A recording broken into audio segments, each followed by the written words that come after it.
And from King High School in the beautiful city of Riverside is the CIF Southern Section semifinals presented by Ford as the Westminster Lions take on the Bears of Pauley. Hi, everybody. J.R. Ibarra temporarily sitting in for Ghazal Hassan. He's on his way trying to fight through traffic here with Jeff Corum, bringing you all the action for tonight. And we have a really key matchup of two squads that are both very excited to be here. For the Westminster Lions, this is a team that is very strong defensively. They've had 6 shutouts on the season. This is a team that has registered 34 sacks as well and have 5 different players with at least 70 individual tackles. On the flip side, the Riverside Pauley Bears, this is a team that has been steered very well by Victor Aguilar. John Thomas has done a great job running, and Majay Williams has done a very effective time of it as wide receiver. So, Jeff, we have a really good matchup tonight. Well, we do, and I'll tell you what, both of these teams have a common opponent. They both played Esperanza. Pauley took the victory in that. Westminster took a loss. If you can gauge anything by that, the Bears are predicted to win. They're seated a bit higher, but I'll tell you what, this Westminster team, like you said, very, very good on defense. They're going to have to stop Jay-Sean Thomas. Yeah, absolutely. That will be the key tonight as the Lions in white, black, and red already with a pretty decent run back taken to right the 32-yard line. That's where they will operate with a first down and 10. It was Jason Guzman on the run back here for the Lions. Starting quarterback here for Westminster will be Benny Burns the second. Love the names that I'm seeing here for the Lions. Benny Burns the second. I love it.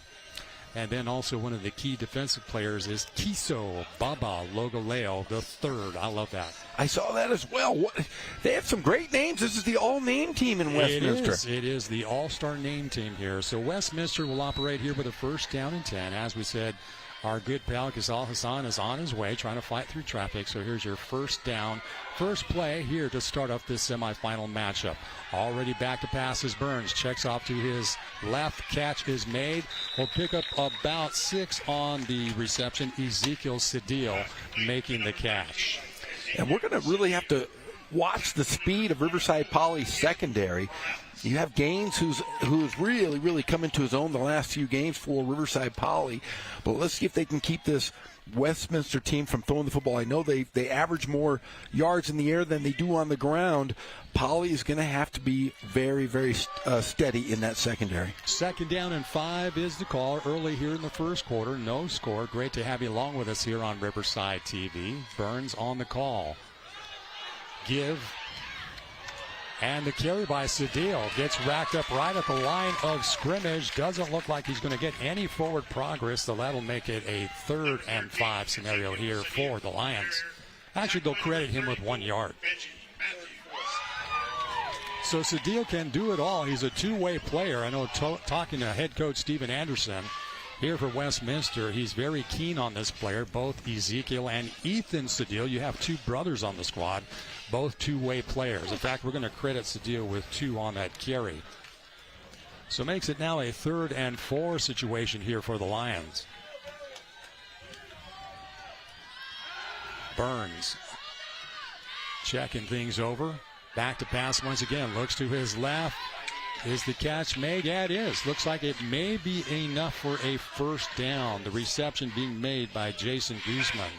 Yeah, first down by about a foot. Just a great route run there by the receiver just to get to that spot just inside, I should say outside the pylons for the first down. First down pickup here for the Lions. The ball will now be spotted right at about the 43-yard line.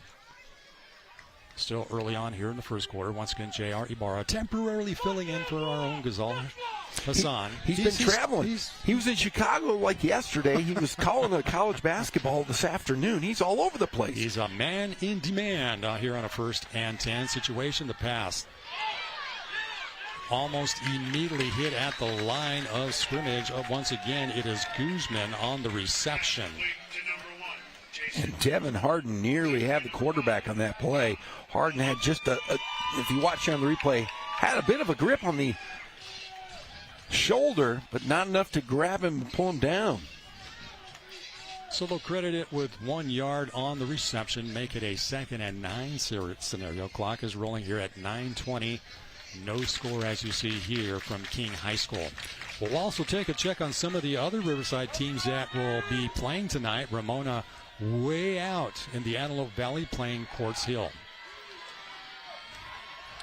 Back to pass. Burns looking down, has a man open, catch is made, and it will be a first down pickup and a reception of about 16 on the catch.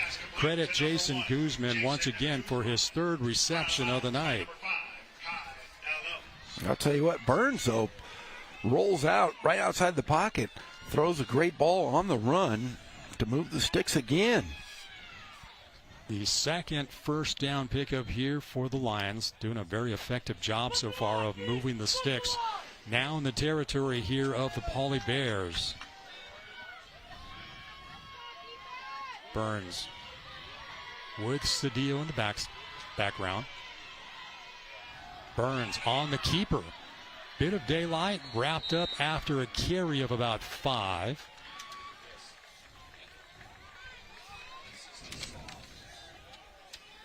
And Danny Burns making about a pickup of 6 yards on the carry. Burns can definitely run the football here. As you watch him, he's pretty mobile. No, he's a pretty, as you said, a pretty stout quarterback. He does have, I believe, just over 200 yards total on the season in rushing. So he'll have some design plays where he will run the football. So it's a 2nd down and 4 situation here for the Lions. Burns looking over to the sideline to head coach Steven Anderson. Anderson, 4th-year head coach here, has done a really fine job with this program. Burns on the keeper again, looking out, rolling to his left. Might be just shy of the first down marker. But another heady run right off tackle there. Actually, they'll get the first down. Nicely done. So it's the second run in a row here for Burns. Another pickup of about 6 yards on the carry. And again, another designed run. It was fully intentional here for Burns to carry the football. Big boys up front doing their job so far. Eddie Martinez making a stop there for Pauley. Clock is rolling at 7:45 here in the first quarter play. Westminster, white, red, and black on the move here so far in this first quarter. Burns to Cedillo. Cedillo looking to the center of the field. Has no place to go. Will get stopped almost immediately there by the Bear defense. A good first drive here by Westminster. Down in the Huntington Beach area, over there by kind of Golden West College. That's a long haul, as we mentioned tonight. Ramona having to haul way out to Quartz Hill. It's like you got to do an airlift of supplies to reach them tonight. They're so far out there. Same thing also for King High School, which is playing an away game in Placentia. And then also you have the California School for the Deaf of Riverside playing way out in Oxnard. I guess they didn't want anybody except for Pauley playing at home tonight. Back to passes. Burns looking for a man open. Will fall incomplete. Looks like the intended receiver was Jason Guzman.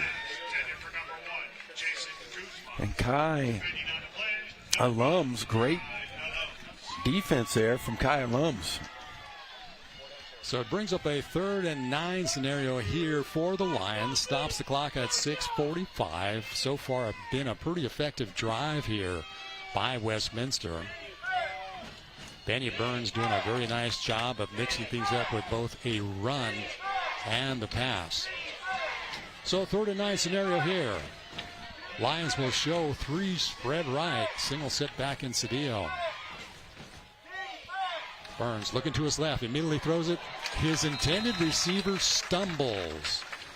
Quite unfortunate because he had a bit of daylight, and unfortunately that just didn't go anyplace. Gabriel Ortega was the intended receiver. Yeah, the Turf Monster got him. Turf Monster That got happens. him right about the 15-yard line. Happens every so often. Thankfully, I was out on the field a little bit earlier. I didn't feel any kind of moisture because, we had rain the other night, so it doesn't look like that comes into play, but we could have a little bit of dew and moisture making the difference here as well. So it's a 4th down situation. Doesn't look like they're going to do any kind of field goal attempt, so they're going to go for this on a 4th and 9. Burns. Drop back, looking to the center, and finds nobody, falls incomplete. And just like that, it'll be a turnover on downs And that will end that very nice, pretty good plays there for the Lions. They had a fairly decent drive that unfortunately goes flat here. Yeah, just got inside the red zone, but really, really not looking to. You know how much I love kickers, JR. Love those guys. Got to utilize those kickers. Well, the Bears have a great one. We'll talk a little bit about Talon Samoski. This kid has done a fantastic job. We'll talk a little bit about his numbers in just a bit. But now as the Bears come out for their first offensive drive here in this first quarter of play, once again, Victor Aguilar has done a tremendous job for the Bears. Seems like he's gained confidence week after week to make things happen, and he had an exceptional game last weekend as well. Jashawn Thomas immediately grabs the football, and he'll be wrapped up maybe for a gainer of 1. And expect to see a heavy dose. Jashawn Thomas. Yeah, it'll be a short gain of about 1 for Thomas. There you see the give, and once again, that front line by the Lions is pretty stout. Defensively, they're very quick. I mean, you look at the offensive line of Poly, a little bigger, but very, very quick up front there from the defensive line. Yeah, Brandon Clicks making one of the stops there for Westminster, so it makes it a 2nd and 9 situation. Single set back in Thomas. Give is to Thomas once again, and he gets plugged up. And it will be another gain of maybe a yard. So that front line is just very, very difficult to penetrate here, Jeff. Well, I'll tell you what, they're going to have to go to something else because they have put a spy and everybody else in the box trying to stop Jashawn Thomas. Like I said, last week he had a huge game in the second half. Yeah, he really came alive. He had a total of 200 yards for the evening against Patriot in their victory. And, man, I tell you, as the game progressed, he really picked up. So now it's a 3rd and 8 situation. Aguilar back to pass. Has a man open. The catch is made. Will be a first down and a nice reception being made here by the Lions. Catch is being made by Matthew Padilla. Actually, they're going to give it to Matt Henry.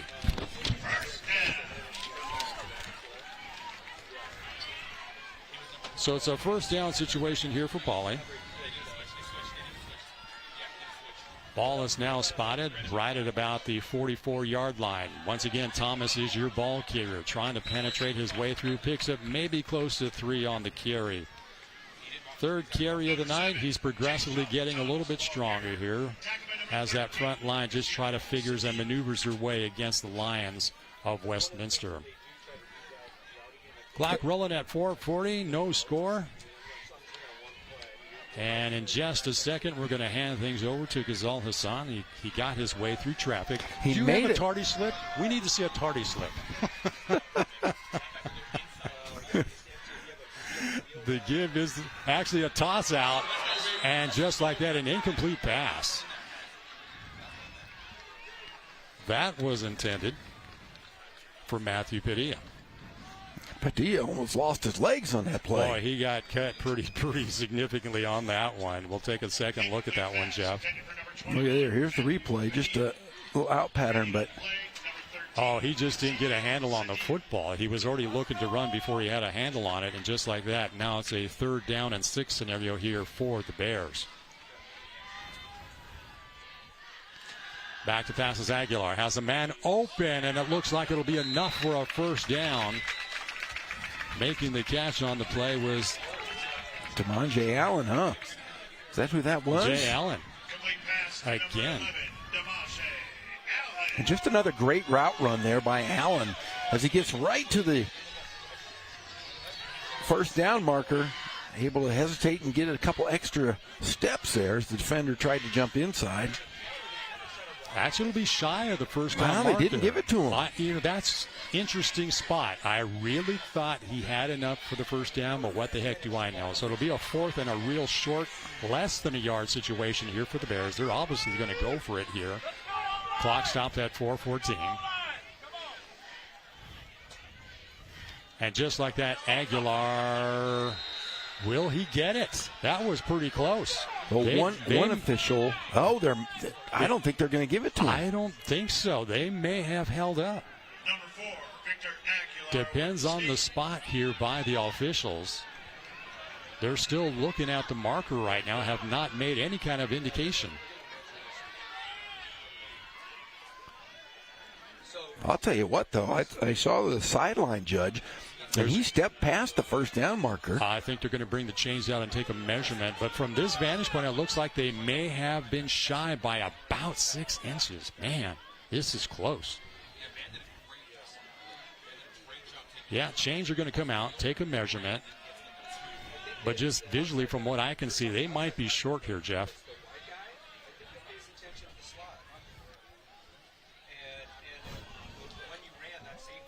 And they stretch out the chain. Oh, they may have got it. No indication yet. Yeah, first down. Man, literally by inches did they make that first down here, Jeff. So the luck goes to the Bears. So Allen picking up that initial reception that got it close enough to that first down marker. Then Victor Aguilar just trying to finish it off here. So it's a fresh set of downs here for the Bears just past midfield. Aguilar to Thomas. Thomas gets wrapped up. Will have a loss of about 2 yards on the carry. Boy, they are really keying on Thomas, but that offensive line really has to push those defenders. They're having all kinds of problems with this front four from the Lions. Well, we've made comment of Bubba Logoleo. And really, they love to fly to the football. I know talking to head coach Steven Anderson, he says they really work significantly hard under defensive scouting here each and every practice week. Back to passes, Aguilar looking out to his right. Overthrows his intended receiver. This time he was looking at number 81, Matt Henry. So it's a big third down, but Henry had the football in his hands. A little nerves. This is CIF semifinals. He probably wanted to make the play before he actually caught the football. Oh, That's just an awkward. Man, that was awkward, as you said. So it's a third down. Going to call it a 3rd and 12 scenario here for the Bears. Still no score. Clock is stopped at 3:24. Bears have already picked up a couple of first downs in this drive.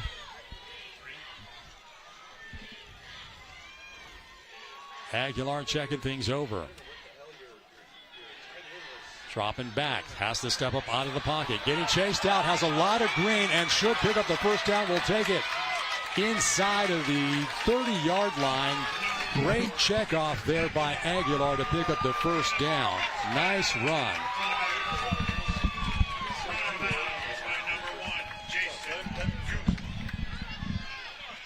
So this will continue the drive. Take a look at this one, Jeff. Great run by the quarterback. I mean, that defensive line on the right side, not even anywhere close. Big run from the quarterback. I'll tell you what, he has gotten so much better since game 1. I think we had the Bears. We had the Bears against Arlington.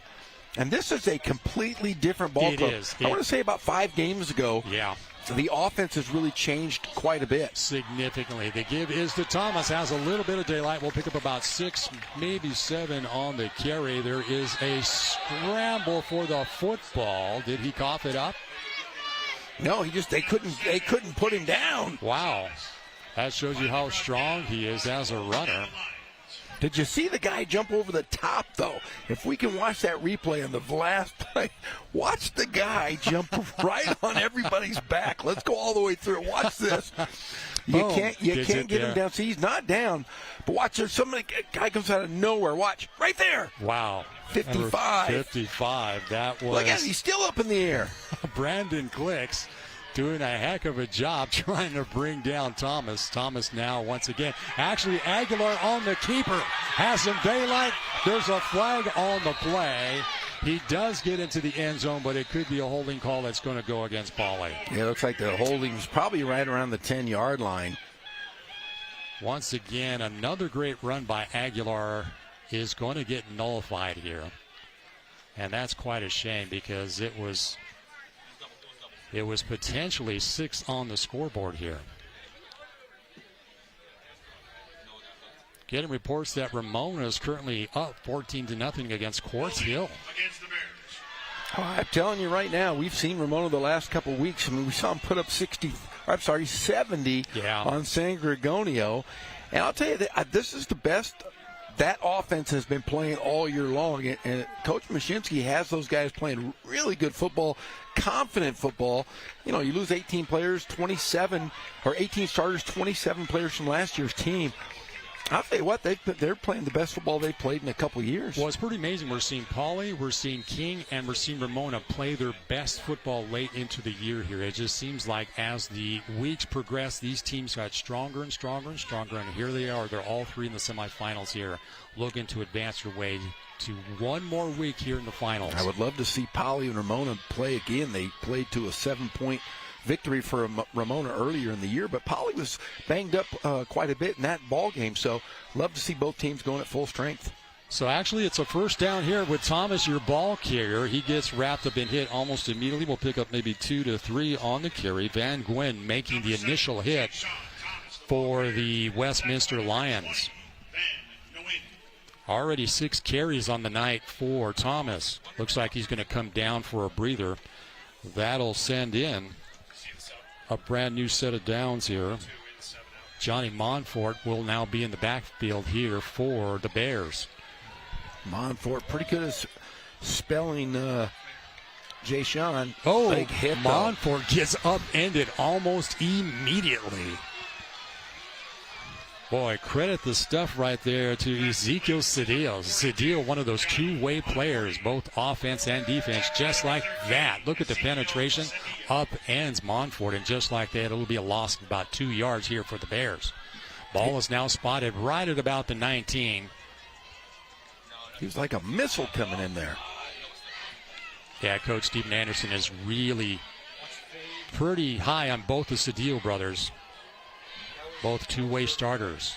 Back to passes Aguilar. Dumps out to his right. Catch is made. Looks like it'll be a pickup of maybe 5 to 6 on the reception. Matthew Padilla, right? Matthew Padilla picking up the reception. Now you had Pauley last week against Patriot. What were your thoughts on that game? I mean, obviously we were at Ramona, but did they just have control of the entire ball game? Well, no, they really didn't. It was like the second half is when they really came to life. As we mentioned, Jashawn Thomas is now Samoski in for the field goal attempt. Samoski. 30-yard attempt, puts it up through the uprights, and it is good. So just like that, the Bears draw first blood and make it a 3-0 ball game with 1:02 left in the corner. Going to turn things over here to Ghazal Hassan. Finally getting through that traffic. Thank you, JR. You did a fantastic job filling in.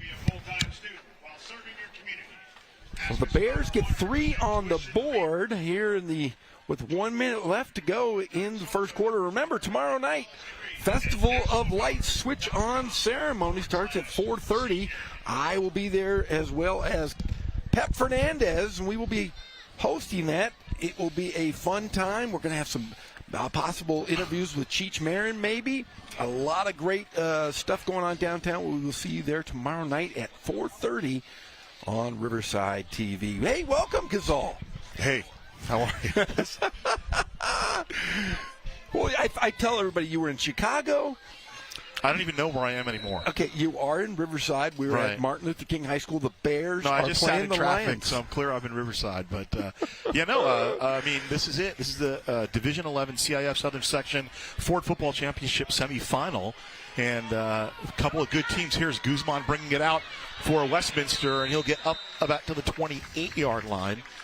And that's where the Lions will start it off. Westminster coming in after a 3-0 shutout win over Cantwell Sacred Heart last week. Obviously, Pauley got the win over the Warriors. Pauley trying to get back to the CIF final for the first time since 2014. Westminster has not been to a CIF final. Get a look at the coaching staff there for Pauley, and Jerron Gilbert doing a great job. And fourth-year head coach Stephen Anderson for Westminster played at Westminster. He's part of that old tradition, was a quarterback under the longtime head coach Ted McMillan there. And here we go. And everybody, Jeff, kind of talking about how this might be a defensive battle. Let's see how it starts off here. From the 29 officially is Westminster. Option. Quarterback will keep it. Diving forward, Benny Burns over the 30. Well, they'll mark him right at the 30-yard line, so a 1-yard gain. 2nd and 9 coming up. And Benny Burns, we saw so far here in the first quarter, not a super athlete, but smart, heady football IQ, able to get, we saw him get a few yards here in the first series, plays really smart and finds his holes, makes a great play. Had a game this year where he completed 14 of 15 passes against Catella. And so, but, it's been kind of a ball control situation for Westminster here in the playoffs. They get to the semifinal with wins over a couple of 9-win teams. So they've certainly earned it. 2nd and 9. Throw up the middle. It's intercepted. Lejon Johnson with the pick. He'll bring it back inside the 30-yard line.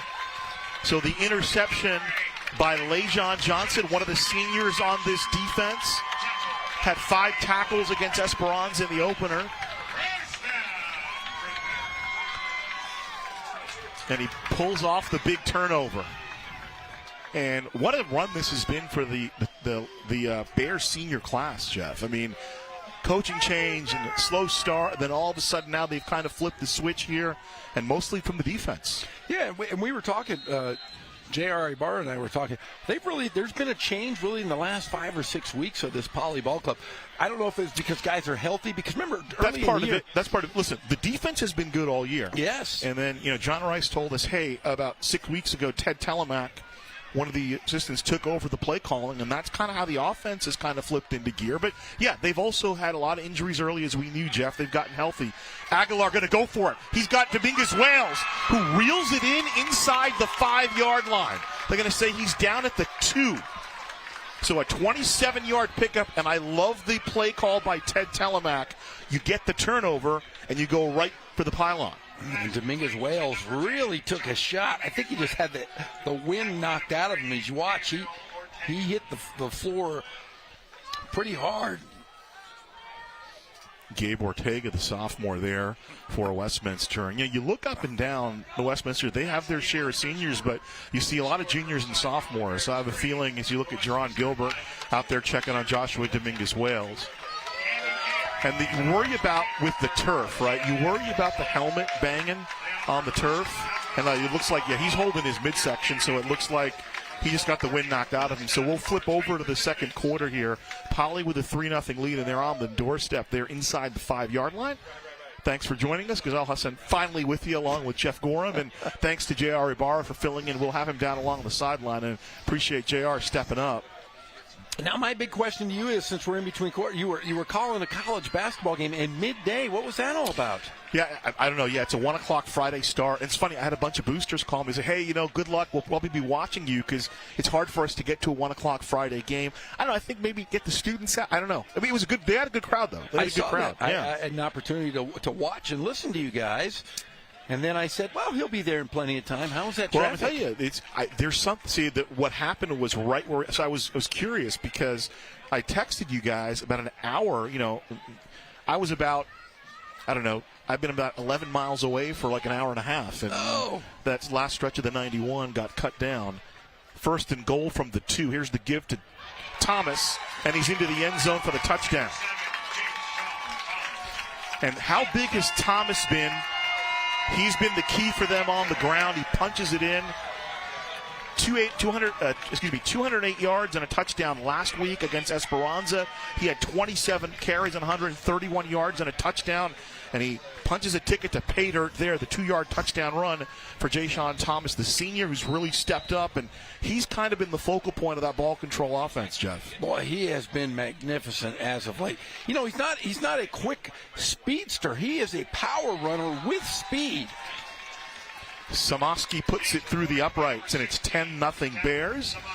As we get underway here in the second quarter, thanks for joining us on Riverside TV. Ghazal and Jeff with you. We'll have JR on the sideline eventually, and here's a look at that. Here's the interception. Good pressure coming from behind. That was Jorge Romero with the pressure, and then Lejon Johnson with the interception. gets down inside the 30-yard line, and then the first play, Ted Telemack tells Victor Aguilar, hey, let's take it down, let's take a shot, and nice catch there by Dominguez. Okay, yeah, didn't hit his head, which is good. It's got the wind knocked out of him. He landed right on the ball on his stomach. And then the next play from about 2 yards out, nice lead block there. I believe that was Benji Matthews with the lead block and the touchdown. So we could have a Rams-Bears final. I was saying earlier, I think this could be, if Ramona can get past Quartz Hill, Poly can get past Westminster. I know it's early, but this would be the biggest high school football game in the history of the city of Riverside. Two oldest high schools going at it. Never played in the CIF final against one another. Jason Guzman, Ezekiel Cedillo, back deep to receive. Samosky sends it deep, and it's going to be returned by Cedillo. A big hit coming up at the 17-yard line. And that's where Westminster will start it off. 10-0 lead for Poly, and the Lions get things going.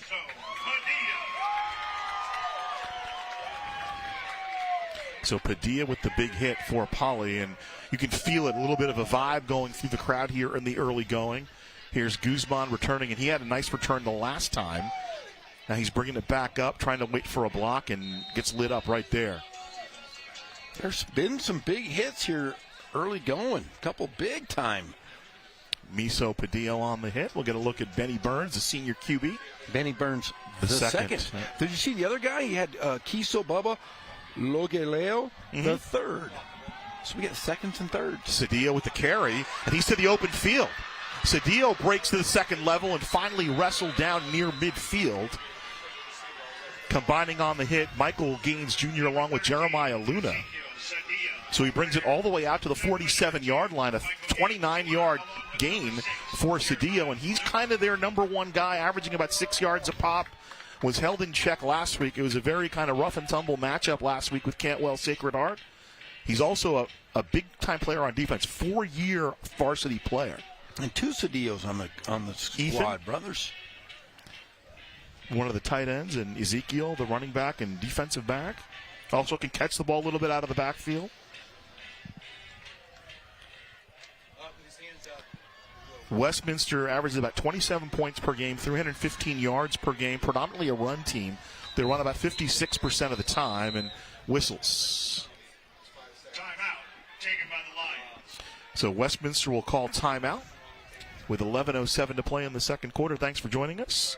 Riverside TV, CIF Southern Section Ford Football Championship playoff action, Division 11 semifinal on the other side of the bracket.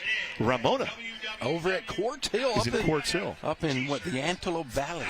Yeah, that's where I was, almost kind of where I was coming from. I was just south of the Antelope Valley, obviously. And I wanted to call Ken Mashinsky and tell him that the Orange County paper picked Quartz Hill. They did? They did, yeah. How wrong have they been so far? This is really intriguing, Jeff. This is a 14-15 seed matchup. And the teams have gotten all the way to the semifinals here. Westminster, the 15 seed with a couple of upsets in the playoffs, and obviously Poly, 14 seed, having to go on the road in the first round of the playoffs, or first two rounds of the playoffs. And it's nice to see. And the one common opponent these two teams have played was Esperanza, correct? Right. And Esperanza 27-14, I think in week 4 over Westminster. And obviously Poly went on the road in the first week of the playoffs and vanquished them 27-12. So 1st and 10, line is the 47. Cedillo the setback. 3 receivers in the formation. Throw to the outside, complete to Guzman. Harden there. He'll get into Poly territory, so about a 7-yard pickup on the play. 2nd and 3. Great route running by these receivers from Westminster here in the first series. They're going to a spot, and he's getting it right to them. Guzman there was leading a receiver, and he's a dude. He's just a sophomore. So returns kicks for them, plays wide receiver. They marked him to the 44-yard line. So call it a 9-yard gain, 2nd and 1. And here's a chance, 2nd and 1, do you take a shot, right? You only got 1 yard to get. You got to go for it. Give it a shot. You've seen this great arm so far. Let's see if they can utilize him here. Oscar Montiel to the top of the screen. And Burns will take it. He'll take the first down himself and get a little bit more. He leans forward inside the 40-yard line. They'll mark him to the 39. So a 5-yard pickup for Benny Burns the second, and the sticks move up for the Lions. Yeah, Burns using himself as a fullback there. 6'1", 200 pounds. Westminster Latch reached the semis in 2013. They lost to Corona Del Mar in that semifinal, and Corona Del Mar ended up going undefeated that year, winning the state championship. So from the 39, it's 1st and 10. Westminster, they trail 10-0. A turnover converted into a touchdown by the Bears.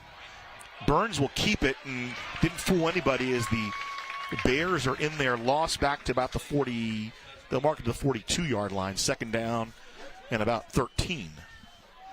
Number 10, Benny Burns, brought down by number Yeah, the guys up front defensively for the Bears have really held up against the running game. They've been able to throw a little bit against Poly, but nothing too deep yet. Good schedule for Westminster. They played 7 playoff teams during the regular season. Overall, their opponents a 5-1-5 winning percentage, 68 wins against 64 losses. Have knocked off Sure and Cantwell Sacred Heart to get to the semifinal. 2nd and 12 coming up. Burns to throw. Burns over the middle, incomplete. Intended for Guzman, and there's a flag comes in late. Michael Gaines Jr. on the coverage for Poly. Flag came in, albeit late. Let's see what the call is. Our white hat. Yep.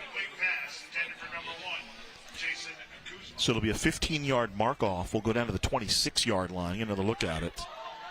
Good pressure coming in. Good job by Burns to get it. Went a little Jake Retzlaff there. A little sidearm delivery. Gaines coming over the top, and you see the flag come in there. A couple of sophomores matching up. Michael Gaines Jr. against Jason Guzman. So 1st down from the 26 of Poly. 10-0. Bears lead this one. CIF Southern Section Ford Football Championship D11 semifinal.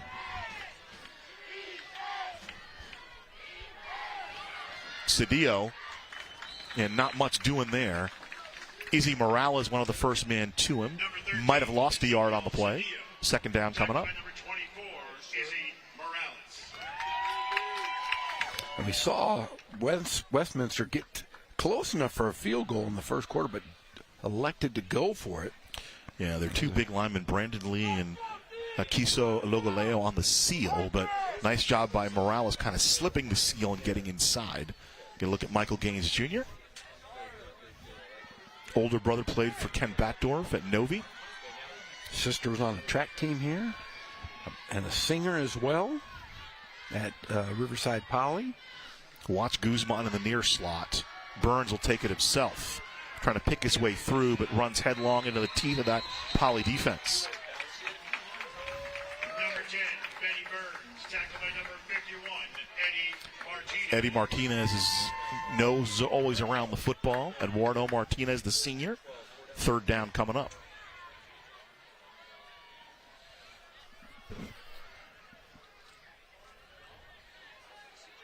Martinez spins, and Matthews there as well, along with Jeremiah Luna.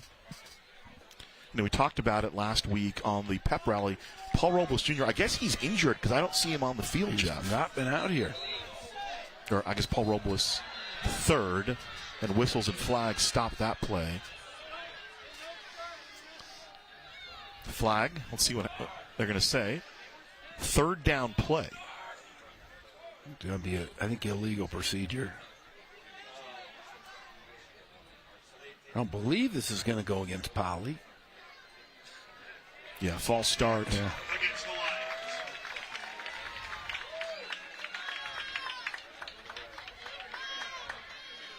So they'll mark it back 5 yards to the 32-yard line, bringing up the 3rd down.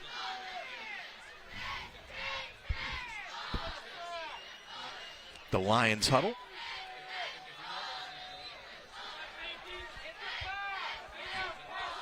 Montiel to the far side.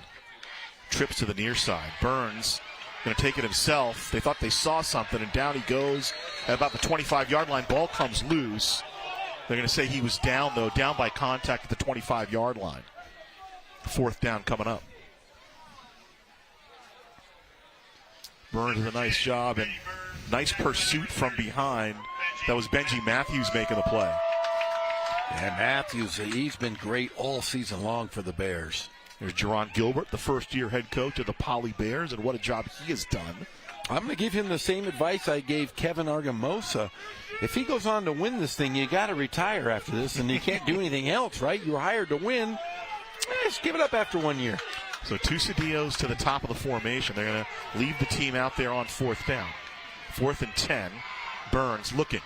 Throwing over the middle. They like that over the middle, and they convert the 1st down. Ball's complete to Noah Pedraza, another sophomore for Westminster. And that's where their damage has been done, right in the middle of the field. They've been able to throw. And they were setting that up with the run. Ball goes to the 10-yard line. Essentially, they mark at the 9-yard line. That ball got tipped. Did you see that? It got a fingertip on it. Still able to make the play. Pedraza down at the 9-yard line. 1st and goal, Westminster. So, you know what they say, scared money never wins. Steven Anderson puts the chips on the pass line and tosses those bones, throws the dice. 1st and goal from the 9 for Westminster.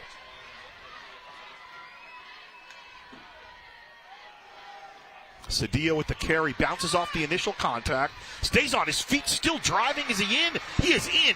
Touchdown, Westminster. 9-yard run by Ethan Cedillo, and that was some stick-to-itiveness because he hit contact about twice before he kept driving to the end zone. Touchdown, Westminster. It wasn't just a yak, it was yaks. Yards after contacts. Yeah, 10th touchdown for Cedillo, 6th on the running version. And the PAT attempt coming up, Jaden Tan out, another sophomore. 28 of 32 on PATs this year. Also plays a little defense, swings the right leg. And the ball up through the uprights, and Westminster with a parry here. They put 7 on the board, 10-7 in favor of the Bears. So the Bears convert the turnover. Good response drive by the Lions. Great response by them. They're able to throw the football. We have to see this Poly defense shore up their secondary here because they've been successful so far just going right over the middle. Here's the run. So that's the first contact, and then there's the second shot at him, and then he keeps driving forward. That's great balance and great strength, and leans forward to get the touchdown. Could have been a face mask, too, so good way to keep going and score that. 4-year player, senior, so he's, we talk about the seniors on the Poly side. Well, there are a bunch of seniors on the Westminster side, too, that want to get a taste of that CIF final. JL Custom Jackets and Patches is the exclusive patch maker of the CIF Southern Section. Visit JL Custom Jackets. Get a look at the Poly sideline. They'll have a new home stadium next year, Jeff. Yeah, they're going to be back over at the Wheelock. I wonder why you can't do it now because you don't have the stands, but if Riverside Poly and Ramona can both advance, why not play that final at RCC? That would be awesome. They just have no bleachers. Put them on the Get cement. the bleachers done, right? But, yeah. Now the Tigers lost in the playoff. I mean, in the championship. Well, they're still in the playoffs. Still in play, but they're a seeded 4th, right? They play Mount Sac at Mount Sac on Saturday next week. Loose ball. And looks like Poly will cover it at the 30-yard line. Number 8, Lejon. So Lejon Johnson makes the play. Tackled by number 20, Van Noin. 1st and 10 Poly from the 30. So response by Westminster. Let's see what the offense can dial up for the Bears. Their touchdown came on a short field. They drove on the field goal drive. The drive started back in their own direction. Here's Johnson. And he was staying up. They were trying to pull the ball away from him, but he kept holding on to it. There were about 4 or 5 Lions all around him. Lions defense this year, Jeff, no joke. Allowed just 10.5 points a game and 6 shutouts on the season. In fact, their defense was pretty good last year too. So they've allowed 12. They've had 12 shutouts over their last 21 games. Wow. It's an incredible stat. Yeah, because you look at these yardage numbers sometimes, and that could be misleading. Are you allowing points? If you allow a bunch of yards and no points, obviously the defense has done the job. 1st and 10, call it the 30-yard line. Aguilar looking over the middle, and DeMaje Allen incomplete. Brandon Lee back in coverage for Westminster. Couldn't hold on to it. 2nd and 10. Yeah, it's the third drop from Poly, where pretty darn good pass, but they're almost looking beyond catching it. Just catch the football first, worry about the play afterwards. Poly also played 7 playoff teams on their regular season schedule. 4 of those teams won a game. 3 are still alive. Wow. Ramona, King, and Vista Del Lago. 2nd down and 10. Keeping it is Aguilar. He'll lunge forth to about the 34-yard line, so a 4-yard pickup. Brandon Lee on the tackle for Westminster. 3rd and 6. So here's a big 3rd down. Can they convert? This has been Westminster's bailiwick here, Jeff. In the playoffs, they're allowing just 3 of 19 on 3rd down conversions. Wow. They put up only they won 3-0 last week. Yeah. That's what does our guy call it? A slobber knocker? Slobber, Pep Fernandez. Yeah. No. So Matthew Henry to the top of the formation. Split out to the near side is DeMaje Allen. And now heading up to the far slot is Jack Sanchez for Poly. And now Sanchez will come to the near slot. Benji Matthews lining up as a tight end. And now Jerron Gilbert will talk it over here. 4:32 to play in the first half. His team up 10-7. CIF Southern Section Ford Football Championships Division 11 semifinal here in the city of Riverside. And before, this could be our last game, Jeff. It's been a pleasure working with you this year. It's been fun. We're not. We're gonna be back here next week. Are you gonna be Are you gonna be on the road? No, I won't be on the road. I'll be here. We're gonna get a game. I feel it in my bones. We've worked 14 football games and 5 junior college. So we've worked 19 games. It's pretty darn good. I've enjoyed every moment. And we've had an exciting year. That's the other part of it, is the year the teams have done well. Yeah, I think our only blowout was the San G Ramona game in the playoffs, the first round. That was our only blowout game of the season. That's Matthew Henry lined up to the near side. To the far side is DeMaje Allen, near slot Jack Sanchez for Poly. 3rd and 6, big play coming up. Aguilar lofts it for Matthews, and what a play, Cedillo. Ezekiel Cedillo comes up and lights up Matthew Matthews. Well short of the first down, maybe a yard on the play, and 4th down coming up. Well, what's tough about that is watch this catch. The catch is really incredible, but the tackle itself, look at that. Brings it in, and Cedillo just drew a BB on Benji and closed in on him. It's a good close. Surprised Benji held on to that. Caught it with the left hand. Cedillo, 90 tackles on the year, leads the team. Had 6 tackles and a sack in the 3-0 win last week, and here comes the punt. And he bobbles it. Gets the kick away. It'll be good field position for Westminster. Out of bounds, I guess about the 40-yard line. Where will they mark it? It's like they bounced right on the 40. So they're going to put it at the 40-yard line, which means a 25-yard kick, no return, and good field position. Westminster has 3:38 to navigate 60 yards.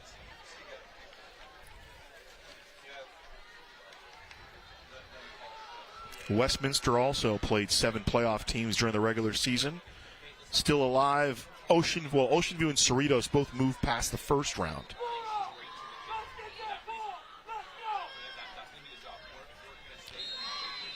Second straight year they've recorded a CIF win. 16 playoff berths since 2001. Mentioned they reached the semifinal in 2013.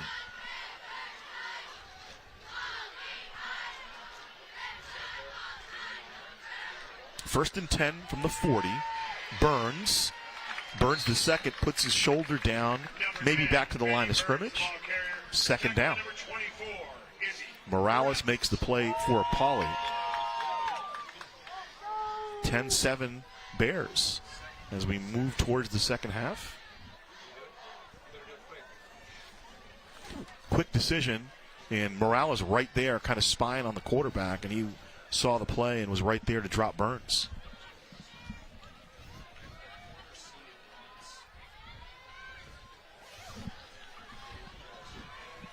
So 3 receivers at the top of the formation. Ethan Cedillo split out to the bottom of the formation, and the pass is batted down. Lateral pass. So let's see if they ruled it an incomplete or a lateral, because it looked like it was backwards. That's why all the players were scrambling for it. And indeed, it was a lateral.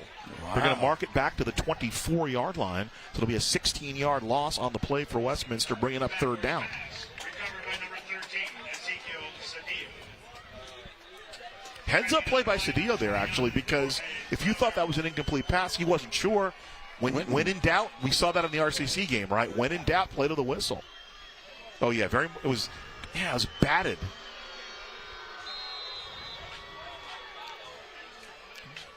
Romero covering the play for Pauley. So third and very long coming up. Yeah, if you're Westminster, you want to work the clock down. I wonder what the play call will be here. Pauley with 2 timeouts remaining, if they can somehow get the ball back. Guzman in the near slot. He's their sophomore burner. Here comes the pressure. Here comes Matthews.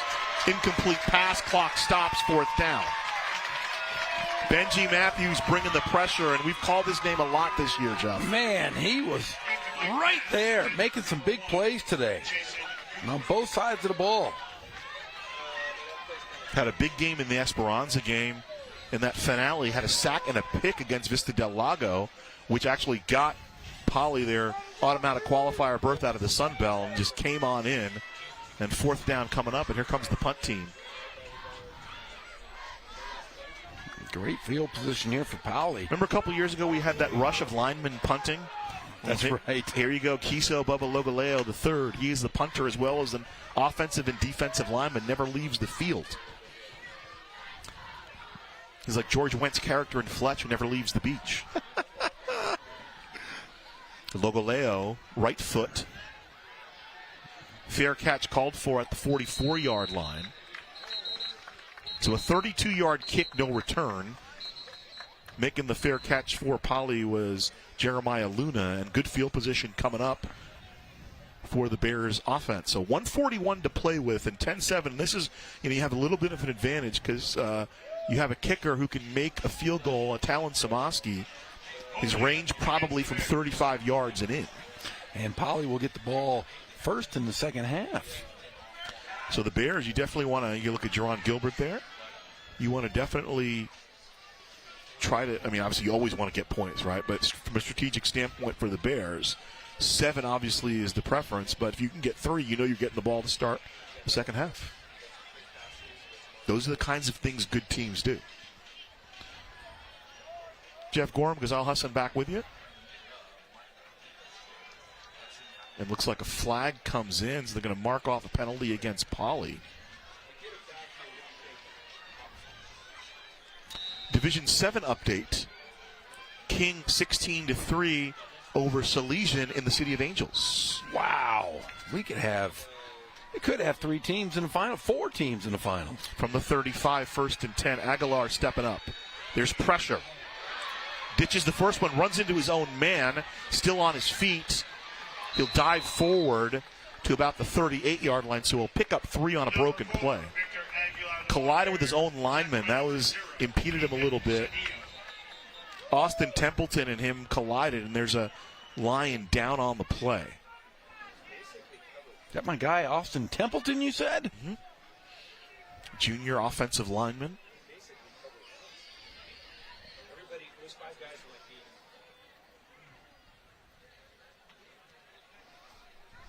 This has been here's a tough play right here. I'll tell you what, though. There you go. That was what it was. He's just trying to get out of that pocket, and there's nowhere to go. That was Ethan Cedillo. And update from Quartz Hill. Did you hear that one, Jeff? I did. No, I didn't. It was 14-0. Your alma mater up 14-0 on Quartz Hill. How about that? Woohoo! The winner gets the winner of this one. Well, like I said, how cool would that be? It would be the biggest game in the history of the city of Riverside. Now, we had heard there was going to be, because they play on natural grass there at Quartz Hill, there was going to be rain. I guess the rain held off. I didn't hear anything. Do you hear anything about rain? I have not.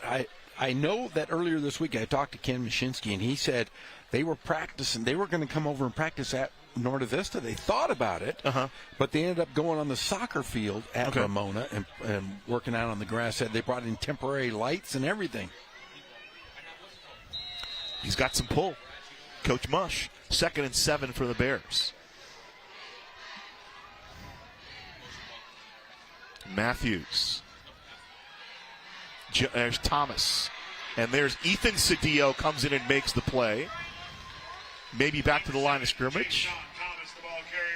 That's just great defense coming from the outside and chasing them down. Yeah, you can see, there's not a lot of size, but, man, the Lions, they fly to the football and they show up in a bad mood. They're the king of the jungle after all. So what's the Bear? The king of the forest?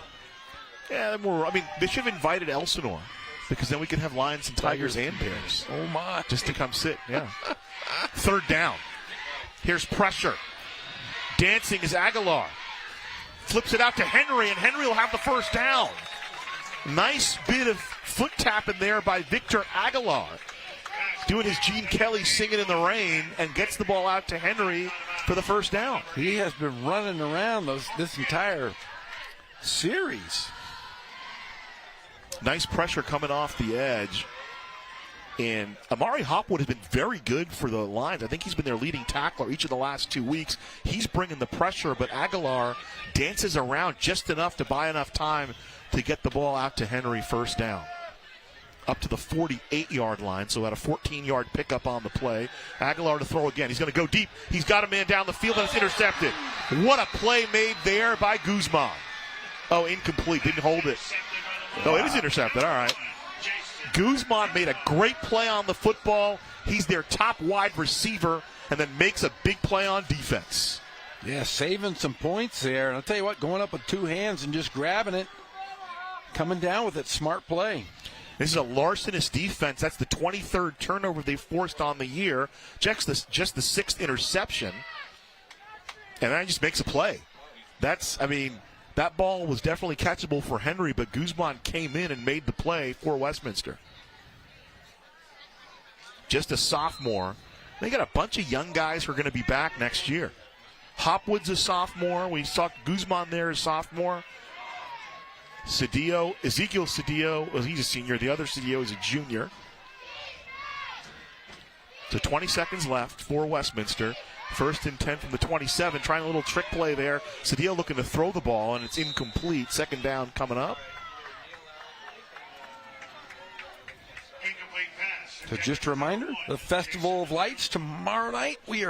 I think we're less than 24 hours away. Yeah. Holy cow. Figure it's halftime, so it's almost 8. So 18 hours, Jeff, until you guys go, you and Pep. Can't wait. We're going to see all Sugar of the Ray, fun Mark stuff. McGrath. Mark McGrath. I might even put on some ice skates because the ice skating rink is back this year. It's back, and I'm going to maybe get some roasted nuts, maybe walk around and get some cotton candy, drive around with some buggy and horses. Here's the give, and Cedillo surges forward over the 30, falls forward to the 32, about 5 yards, and that'll be the first half. 10-7 after 24 minutes. The winner goes to the Division 11 CIF Southern Section Ford Football Championships final. I'll tell you what a great first half for the Bears to at least hold on to this lead. Little setback there, but still on top 10-7. J.R. Ibarra standing by with Jerron Gilbert. Will throw it down to the field. J.R. and Coach Gilbert. Coach, your assessment of that first half? We made some mistakes here and there, but they're a tough group, and both teams are fighting right now. And, what kind of adjustments you need to make? We just need to, connect the dots in the passing game a little bit, and then open up the run and we'll get after them. And then defensively, we just can't give up those third and long situations. All right, Coach, thanks for your time. All right, thank you. Okay, guys, we'll send it back up top to you. The great J.R. Barra. Again, thanks to J.R. Barra. Not to get into too deep, but I had coming from another gig, and traffic got the best of me. And thanks to J.R. for filling in. He did a great job working with Jeff, and didn't have as much fun as I did probably, but he had a little fun working with you. 10-7 after 24 minutes. One of 4 Riverside teams still alive, vying to play in a CIF Southern Section Ford Football Championships final. Division 11 could see 2 Riverside teams, King vying for D7, and then obviously California School for the Deaf Riverside also vying for their Division 1, defend their Division 1 championship. The great coach Keith Adams. 10-7 here at the half. We'll step away and come back with the second half momentarily here at Van Buren and Wood.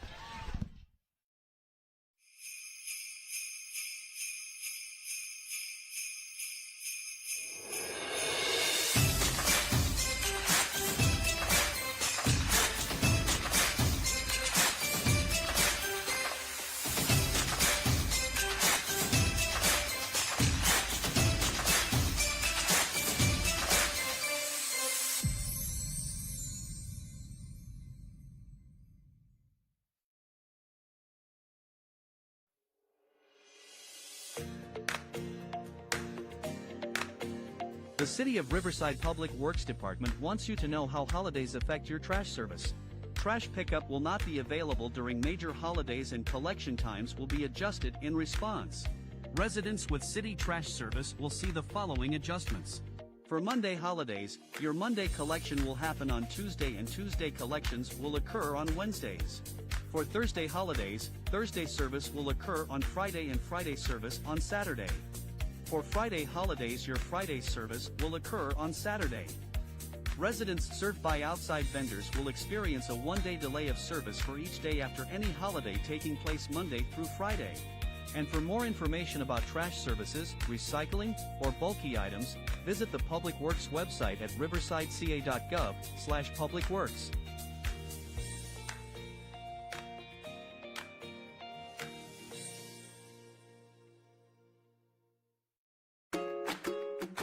The Riverside Libraries have new hours and are now open on Sundays. Now you'll have more time to explore, study, and learn about the things that matter to you the most.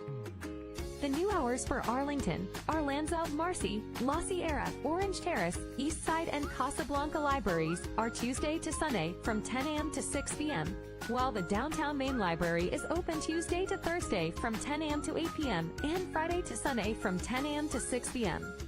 To find out more information about the new hours along with events and programs at the library nearest to you, visit riversideca.gov/library.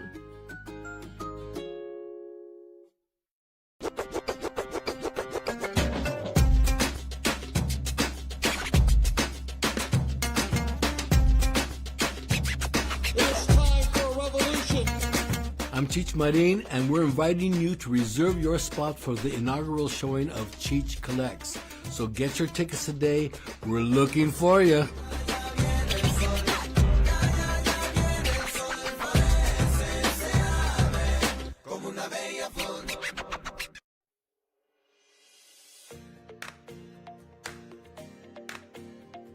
The City of Riverside Public Works Department provides high-quality trash and recycling services for our customers. Our convenient curbside trash collection services help promote a clean and healthy Riverside. But what do you do when you have items too big or heavy for your can? That's where our bulky item pickup service can help. Before you call for help with your bulky items, be aware that not all items are acceptable for our free curbside service. Furniture, tree trimmings that are properly bundled and no longer than 36 inches, water heaters, and other non-hazardous materials are fine for curbside pickup. Appliances containing freons such as refrigerators, freezers, and room air conditioners may also be picked up curbside by separate appointment. Unacceptable items include hazardous waste, antifreeze, paints, filters, and tires. We also cannot pick up electronic waste such as computer monitors and televisions, or fluorescent bulbs and household batteries. Construction or demolition materials such as scrap wood, metal, concrete, doors, and drywall are also not accepted. These items may be dropped off in person for no cost at the Agua Mansa transfer station or at one of our Clean Up Riverside events.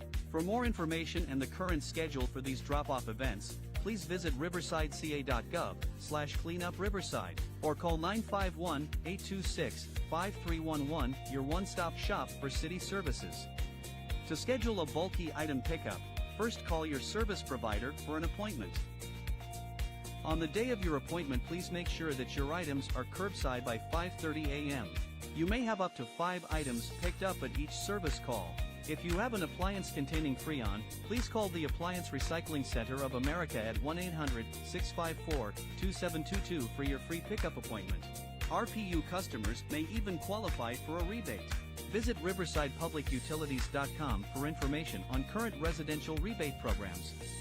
To find out more about the City of Riverside Trash Services or our Clean Up Riverside events, visit the Public Works website at riversideca.gov/publicworks.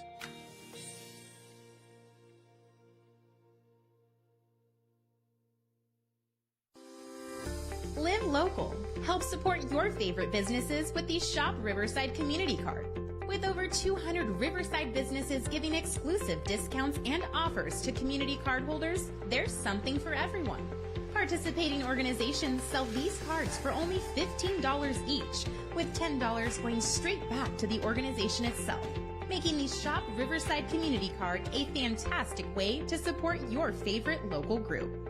For more information about the Shop Riverside Community Card and to find participating businesses, please visit shopriversidenow.com. And don't forget to live local.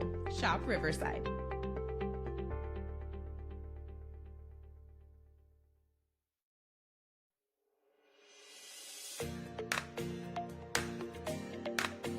The City of Riverside Public Works Department provides high-quality trash and recycling services for our customers. Convenient curbside trash collection services promote a clean and healthy Riverside. To help us provide you with top-quality service, we ask you to follow a few key rules. When placing your trash containers for pickup, please observe the following. Place each container with at least 3 feet separation from each other and at least 6 feet from obstructions such as parked cars, fire hydrants, mailboxes, and trees. Your bin should be placed at the curb no later than 5:30 a.m. on your collection day with the arrow on the lid pointed toward the street to ensure your bins get emptied. If you are experiencing issues with your trash collection, or perhaps need a replacement for a damaged trash bin, please contact our customer service call center by using the 311 app or website, or by dialing 951-826-5311 to reach one of our customer service representatives. And for more information about trash services, recycling, or bulky items, visit the Public Works website at riversideca.gov/publicworks.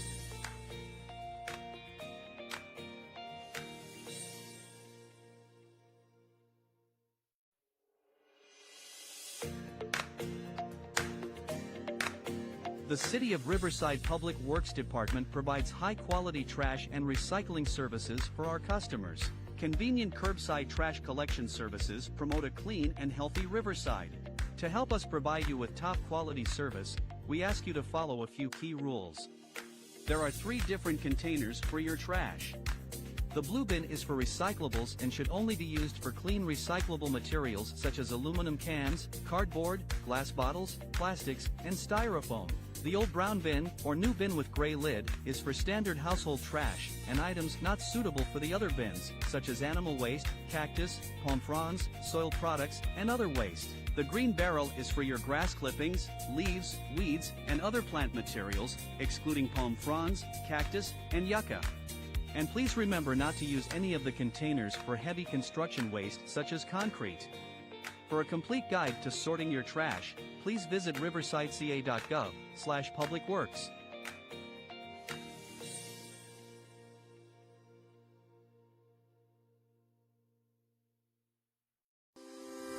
Live local. Help support your favorite businesses with the Shop Riverside Community Card. With over 200 Riverside businesses giving exclusive discounts and offers to community card holders, there's something for everyone.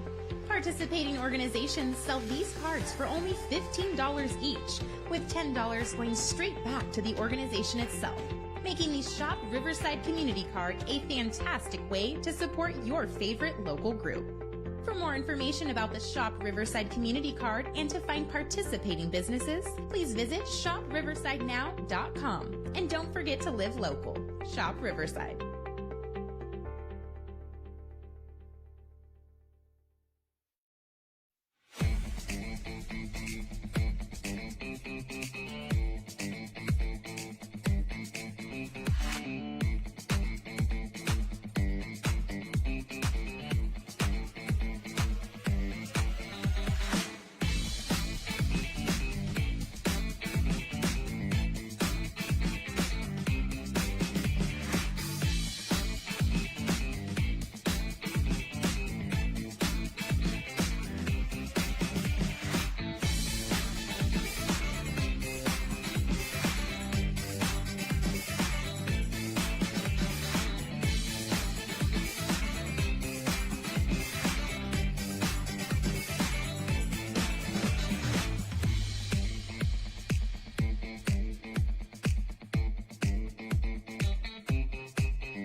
The Riverside City Clerk's Office's mission is to enhance community trust and promote equitable public services by providing accessible and efficient legislative support, digital services, and city records to residents, city council, city staff, and business partners.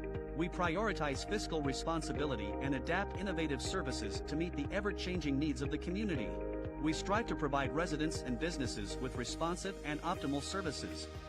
So what does that all mean? Our lean and high-performing team is divided among three important functions: legislative, administrative support, and resident services. Besides working as a partner with every city department, the City Clerk's Office is responsible for many public-facing duties such as our passport acceptance facility. The passport team averages over 6,000 applications processed annually, making us the most widely used and highest-performing passport facility in the region. As the keepers of the city's legislative historical record, we are the go-to office for public information requests. On average, our office fulfills over 1,600 requests a year with a 3-day average response time, much faster than the 10 days required by state law. Every 10 years after the U.S. Census, the city is required to redraw its ward boundaries to ensure equal representation, and the City Clerk's Office is an integral part of that effort. In 2022 and 23, we hosted and attended 40 community meetings to gather input from our residents on how we should reshape Riverside. Visit reshaperiverside.com to find out more about this process and to learn about Riverside's new ward boundaries. The City Clerk's Office is also responsible for municipal elections, as well as the onboarding and swearing in of all newly elected council members and newly appointed board and commission members. Our office processes all applications for new members and provides annual training for the city's legislative bodies. We provide staff and legislative support for 8 of the city's 18 boards and commissions. The City Clerk's Office also provides agenda processing for City Council and committees, as well as the boards and commissions that we support, averaging over 200 agendas processed per year. As the City of Riverside's filing officer, the City Clerk is responsible for processing financial disclosure forms for public officials as well as routing contracts for execution. All this work would not be possible without our dedicated team. City clerks truly are the grease that keep the wheels of municipal government turning, and our office is here to support Riverside's residents by ensuring that the decision-making process is transparent to the public, complies with federal, state, and local regulations, and is properly recorded. If you have a public records request, want to know more about the city's legislative history, or have an interest in running for public office, the Riverside City Clerks team is here for you. To find out more, please visit riversideca.gov/cityclerk.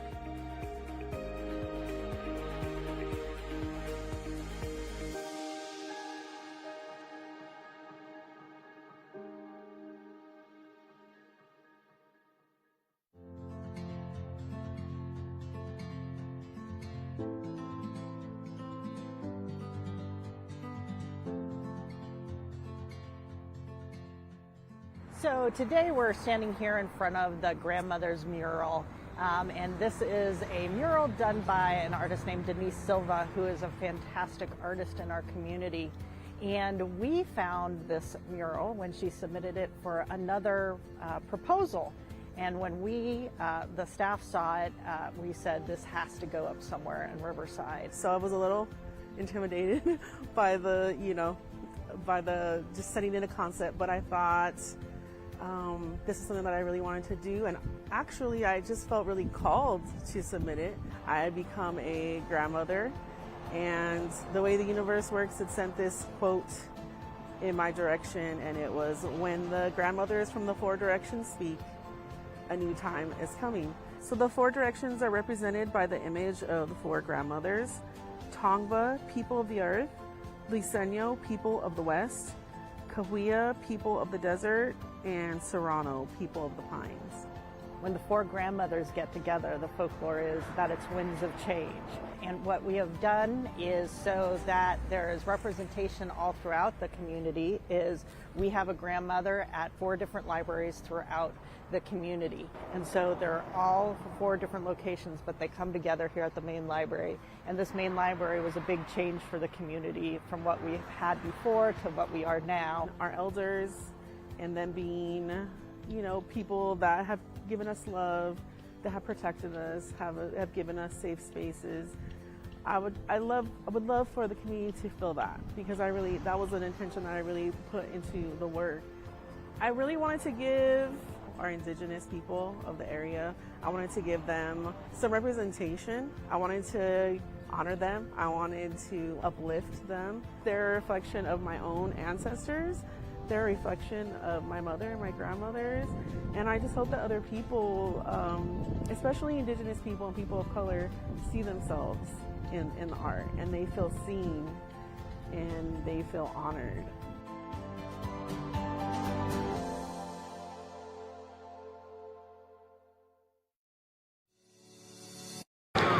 And welcome back to King High School, where the Pauley Bears are up 10-7 over Westminster. And here we have Coach Steven Anderson. Coach, your assessment of that first half. Our defense is playing well. We really wish we could limit some of those bad plays so we could stay on schedule because we're moving the ball. We got to finish drives, though, and put some more points on the board. Ezekiel Cedillo has been out of his mind here in that first half. He's a menace, man. He is such a stud. So what kind of adjustments do you need to make here in the second half? We got to make sure we are caging that quarterback. He's getting loose, and he keeps his eyes downfield. He does a really good job, and we got to make sure we're not getting beat on the one-on-one battles for the offensive line so we can keep moving the ball. Coach, thanks for your time. Good luck to you. Thank you. All right. So, guys, we're minutes away from the second half of play here. From what we hear in terms of updates, it is Ramona 14-0 up over Quartz Hill, and it is King 16-3 over El Dorado. So we'll see how that formulates here in the second half. We'll toss it back up to you to start the second half. Back with you along with Jeff. Victor Aguilar making some money with his feet. He makes a nice run there into the end zone. The flag came in. That was the first touchdown. Oh, the flag put that away. That ended up being a field goal. And then here's the interception that set up the touchdown. Lejon Johnson made a great play, one of the seniors for Riverside Poly, making the play, setting up the touchdown. And that's really the difference in the game, Jeff, is Jay-Sean Thomas takes it in. The difference in the game is that turnover right now. That's exactly what it was. I mean, it's going to come down to the final play. That could be a great finish here for the CIF. Watch this run by semifinal. Cedillo. Boom, boom. That's a Madden run. That's like not a Madden video game run. That's a John Madden run where he goes boom, boom, this, that, and the other to make sure that the physicality of it. And here's the big play. This is going to be a huge play because Guzman goes up and makes the pick, and nothing happened for Westminster, but it prevented Poly from perhaps tacking on, and they get the ball to start the second half. Yeah, so a very, very good defensive play there to stop and take away some possible points to The add Sun to Belt this lead. and the Pac-4. The Pac-4? It wasn't too long ago that this was... Sounds like the Pac-12. Ivy or the Ivy, Poly was in the Ivy, and then they were in the Big 8. Westminster for many years in the Golden West League. Is that down there by Huntington Beach? Those Orange County schools, It's like kind of nestled. There was the Sunset League back in the day was always Losal, Edison, Huntington Beach, Fountain Valley. I think Ocean View was in there, and Marina.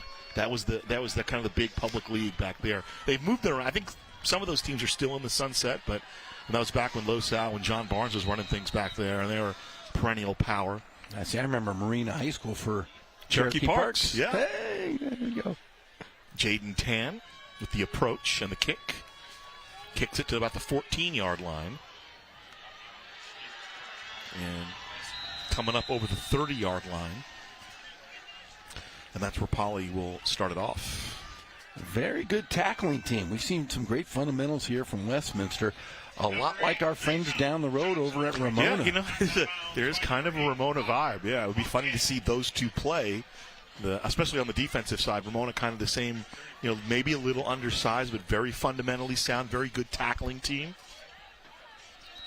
I'm impressed with the speed of that front line for Westminster here in the first half. Let's see if they can continue it here against the Bears. Let's see what adjustments Ted Telemack has made, the play caller, offensive coordinator for Poly. We heard from Jerron Gilbert at the end of the first half. From the 32, the first down. Here's Ja'Shawn Thomas. Thomas kind of picking his way right into Cedillo's hands, but is able to cross over the 35-yard line. About a 4-yard pickup. 2nd and 6. Number 7, Ja'Shawn Thomas, the ball carrier. Now, we have a sideline reporter today, JR. Do you think he'll make up any stories, Jeff? I don't think he will. He's not gonna... Listen, if you're going to make up a story, at least have it be a good one. That's all I say. Boy, just one basic little sentence might have ruined that young lady's career. 2nd and 6. They'll feed Thomas again, and down he goes. And that's Hopwood, the sophomore, kind of just shoots the gap and drops him for a loss. Boy, they really have keyed on Thomas here big time in this ball game. He has not been able to get free.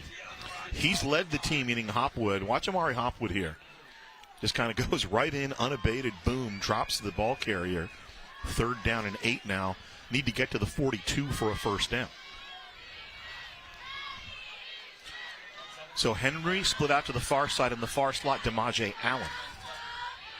And then lined up as a tight end on the far side is Benji Matthews. Let's see what they'll do here. Throwing, complete, first down.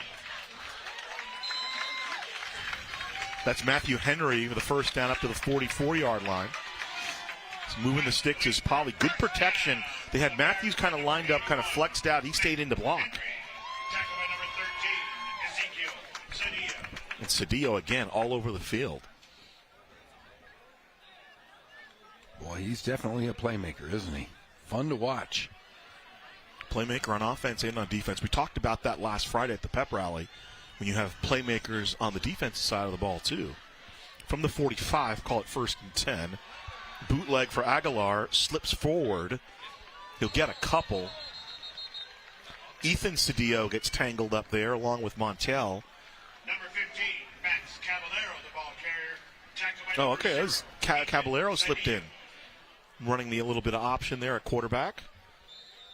We saw him early in the year throw the ball a couple times, but now kind of he's exclusively the running QB. Thomas trying to hold up Cedillo, and he slips inside there. So Caballero, I know he was hurt a little bit this year. He played one of the first, I think he played that Hillcrest game that we did, remember? Yes. Now here's Jerron Gilbert. Elijah Ramirez talking with the referees. Maybe a uniform thing, I don't know. Send him back to the sideline. There's Steven Anderson, the head coach. Boy, he's animated. I was watching him running up and down the sidelines. Old QB. Looks like he can still play. UCLA graduate. Only graduated high school 2013. And movement on the right side. I think they got Mora. No, excuse me, it's Morales. Mora, I'm thinking of Ramona. Marco Morales with a false start. Against the Bears. So move it back. 2nd and 14.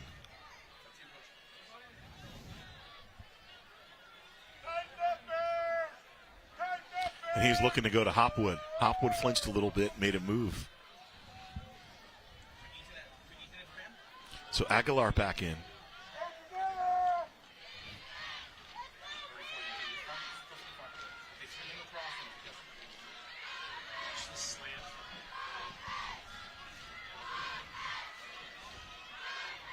Second down play. Aguilar throwing's got some time. Looking down the field, good coverage. And down he goes. Amari Hopwood with a sack for Westminster. Pocket swallowed up. Victor Aguilar had time, just couldn't find anybody downfield. Boy, they have really, really stymied the quarterback at times, and they boxed him in pretty well in that time. Aguilar took a spill and probably what caused him getting sacked. Takes a little slip here, watch. Well, we always talk about, a coach is going to tell you, hey, get rid of the ball, get the ball out of your hands. And Ethan Cedillo was kind of coming in. Thomas picked him up, and then Amari Hopwood made the play. Fourth down, and the punt team comes out for Poly.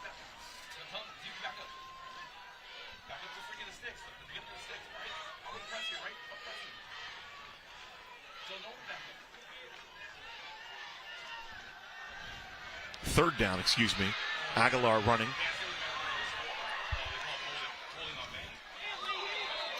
And he'll run out of bounds and get hit, and the flag comes in. I think these are going to be offsetting penalties. Looks like a hold and then a late hit. That's a tough late hit. You kind of foul him out of bounds. You want to make sure he's out.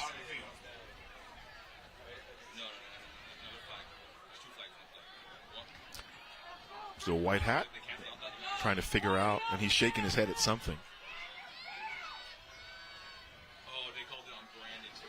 Oh, did they say face mask? Let's see here. Here's the call. Personal foul on defense.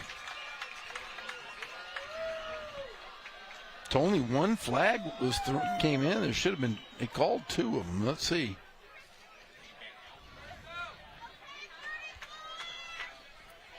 Well, so no penalty on Poly. They're going to mark that one off against Westminster. It'll give Poly a first down, so a break there for Poly. Yeah, big break, and like you said, just momentum carried him. I don't think it was it's a tough call. I don't think he was trying to do, I don't think he was trying to inflict anything. He just wants to be on his assignment, and you're running top speed, and the guy goes out of bounds. But we saw, we're going back to that RCC game. Maybe you worried about getting a late hit flag on the play that Fullerton scored the touchdown on. Here's Thomas. Jayshon Thomas pounds up to about the 35-yard line. 4 more yards for him. Van Leon on the hit along with Hopwood for Westminster. Number 7, Jayshon Thomas, the ball carrier. Tackman number 4, Amari. And Thomas he has not had a big breakaway run tonight. They're just jabbing right now. Jab, jab, jab, and you set it up for the big, for the big roundabout. I think you and JR talked about this. The maturity of the quarterback Aguilar is really on display right now. Yeah, like I said, he has really changed his the way he's played. I mean, he's playing with confidence and aggressiveness. 2nd and 7. And great poise. Thomas, little stutter step, but again, good tight coverage there. Number 7, Jayshon Thomas, the ball carrier. He gets over the left side, maybe a couple of yards. Lee with the tackle. Cedillo was also had his nose around the football, and Lee kind of slow to get up, and third down. Yeah, because Thomas ran into him. Yeah. Oh no, he hit the turf hard. Yes, he did. Shook up a little bit. Kind of his own man drove Thomas down on him. 3rd and 4 coming up. Thanks for tuning in. Hey, it's been a pleasure to bring you guys the coverage all year. High school football and the RCC football stuff. Jeff, myself, Pep, JR, Nick Rice, everybody who's been involved with this season. And once again, covering more games than any city. You and I together have done 14 high school games and then 5 RCC games, so it's 19 games. Wow. If we get to call one more, it'll be even 20. I think we called 21 last year. I think we did. Did I call a game without you this year? Yeah, you called a couple because Guy couldn't do the Thursdays. Oh, that's right. I think I worked with Nick Rice a couple times. Yeah, the opener, there was one, that opening Ramona North game, and there's Lee walking back, and he's so valuable to this team. Brandon Lee, the junior, 68 tackles coming in, a couple of sacks. Had a big game last week, had 6 tackles last week in the win over Cantwell Sacred Heart. 3-0 win. So Yeah, that's a every shocker. one of them counted. Yeah. Bottom of the 8th, 3-0. 3rd down and 4. Aguilar over the middle. In and out of the hands of Allen. Incomplete. Cedillo was there along with Oscar Montiel. And 4th down. Monjay Allen definitely wanted that one back. That's the 4th drop of the Bears here in this game. I mean, he's their big playmaker, and he had a big week. He had a bounce-back week last week against Esperanza. They held him to just 1 catch. Last week he had 2 catches, 58 yards, including a touchdown. He had a 40-yard reception last week. And that one right to DeMaje Allen. He just couldn't reel it in. Second time he's had one on his hands that he couldn't bring in. Offense staying out there. 4th and 4 from the 33. Henry to the top of the screen and fumbled snap. Aguilar trying to make a play. Aguilar dancing, looking down the field. And this time it's complete to Benji Matthews. And Benji rumbling into the touchdown. Touchdown, Poly, a broken play. And Aguilar makes something out of nothing. It's the blue gloves, baby. What a great play. Aguilar getting out of trouble. And the big fella making the play. Was that tight end eligible? That was a big play there. He's made huge catches, 2 big ones tonight. What do we always say about the playoffs, Jeff? If you're going to go deep, if you're going to make a run, got to be able to throw the football. Your quarterback's going to need to make a play or two. Well, Victor Aguilar just made a play right there. That's a huge play for on the Bears. 4th down, no less. Here's the PAT from Samaski, and it's 17-7, lead back out to 10. So Poly takes the opening kickoff and drives down the field for a touchdown. They take about 5 minutes off the clock as well. Back to a 2-score game. Wow, what a play there. What a huge play. Fumbles a snap, and then just finds Matthews leaking out. And Matthews off the first hit, and then he's into the end zone for the touchdown. Benji coming home. We're getting closer to a all Riverside CIF final as Ramona now leads 21-0 over Quartz Hill. Who scored the touchdown, do you know? I do not know. Jake Valenzuela, come on, let's go. It had to be one of them. Sincere Maybe Shiner? Sincere Tolbert. Yeah, Shiner's had touchdowns in each of the first 2 playoff games. Acosta? Could be anybody. Jeremiah was a quarterback, was a good friend of Jeff's. You were in Chicago this week, weren't you? I was in Chi-Town for 3 days. Did you have any good steaks or anything? South side, north side. You know, no, I didn't go steak in Chicago. I'll tell you what we went as Samaski lines up to kick it. So you have to, I enjoy kind of the local eats, right? Of course. Guzman from the 1. Over the 15, he'll maybe get to the 20, and he's stopped there. No, still fighting over the 20-yard line. They'll mark it up to the 24. Still fighting down underneath, making the tackle for Poly. It's a new guy because we don't have a 41 on our roster. So what'd you eat in Chicago? So we did the typical stuff. We did Portillo's. You know, I've told you. There's one in Moval. There's one in Orange County too. I bought the manager's dinner as you get Guzman. You know, I like to treat the managers when we're out of town. I'm like, listen, we're in Chicago. I'm going to get you Portillo's, and then did the deep dish thing. I'm not a deep dish guy, but I went to Lou Malnati's. Yeah. Just to say that I've done because I've never been. Too much bread. 1st and 10. Line is the 24. Burns looking underneath. This is the other Cedillo, Ethan Cedillo, up to the 40-yard line. He's cut down by Luna. Gets over the 40 to about the 41-yard line. 17-yard pickup there. Sticks move up 1st and 10. So there's 2 places I really wanted to go. There was we were in the south side the first couple days, a place called Palermo's. Okay. So the idea was to go there. We got in on Monday night. The idea was to go Monday night, but they changed practice, and I needed to go to practice. I want to talk to the coaches, get some information. So we come back and said, no problem, we'll go. I don't want to take, this SID and my broadcast partner Alan out. We'll do it Tuesday. Well, they're dark Tuesday. They're open 6 days a week. The only day they're not open is Tuesday. Come on. 1st and 10 from the 42. And a flag comes in. Everybody's pointing at everybody else. False start. We'll move back 5 yards. Against the Lions.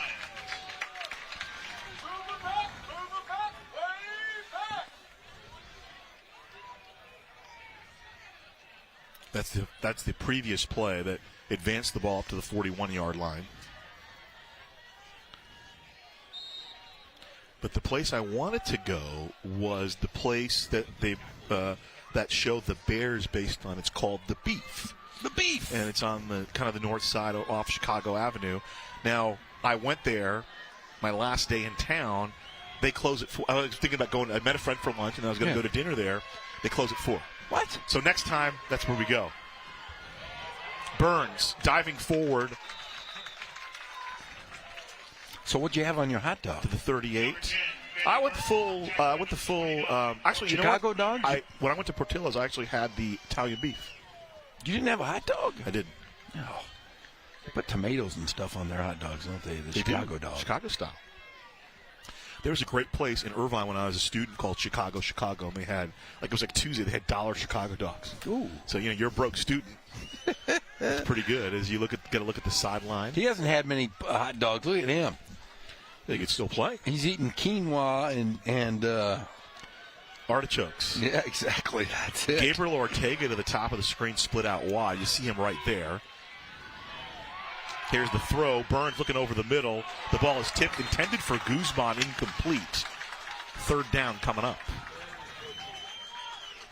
So Jason Guzman, he is their leading receiver in terms of catches. 34 catches on the year for him. Was held without a catch last week. Had 6 receptions for 63 yards in the win over Sure. Just a sophomore again. A lot of talent coming back. Hopwood just a sophomore. Guzman just a sophomore. Good pressure coming in there. And Luna on the coverage. He tips it. Gaines. No, Luna's behind him. Who's that? LaJohn Johnson? 5.5 to play, 3rd quarter. 3rd and 14 for the Lions. The coach has his fingers taped. He's ready to play football. 3rd down. Setting up the screen to Guzman. A little bit overthrown, incomplete. Good pressure from Polley. And that's, Jerron Gilbert, that's his bailiwick, right? He understands pressure, played for Rex Ryan in the NFL, lining up blitzes, lining up pressure. I'll tell you what, that pressure definitely threw the quarterback off there. 4th and 14, something going back to when I was working in Orange County and covered Bruce Rollinson. It's like you can't let him stand around. You got to disrupt him in some way, shape, or form. You don't always necessarily need to get a sack. Just kind of get him thinking a little bit. Logoleo to kick it away. What was it, 3 or 4 years ago we had that rash of linemen who were punters? Every team in Riverside had a lineman punting and fair catch being called for. It'll bounce. And you remember we had coaches that would call us and say, my kicker is bigger than his kicker, and then vice versa, and everybody was using linemen to kick. So it's a 31-yard kick, no return. We had a 350-pounder one year. Do you remember that? It was that same year.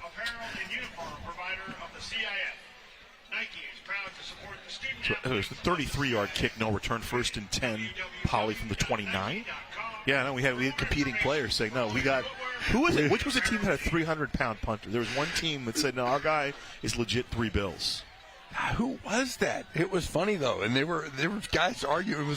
It was a weekly. It was an area team. It wasn't a Riverside team. It was an area team though.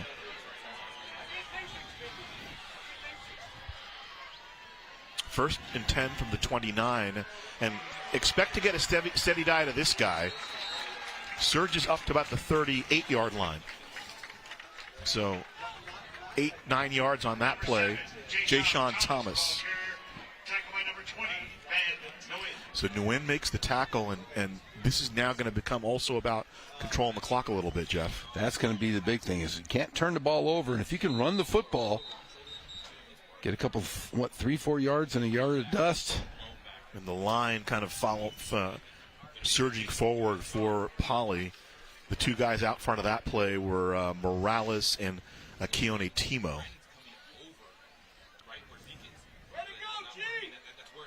And again, I don't know if it's cramping or just, stretching out.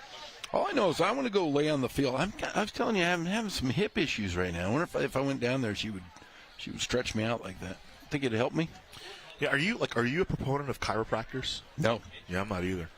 I've never had my neck or back cracked. People have told me. Cause I have a college buddy who just finished chiropractic school, but I've always been skeptical of that. I've had people tell me, no, you should do it. And this, that. I don't, yeah. Now, listen, I've never really had back problems, so I'm a little different than you. But I've heard the hip alignment is the big thing. My brother sees a chiropractor, and he always talks about hip alignment. Really helped him a lot learning about that stuff. So I don't know.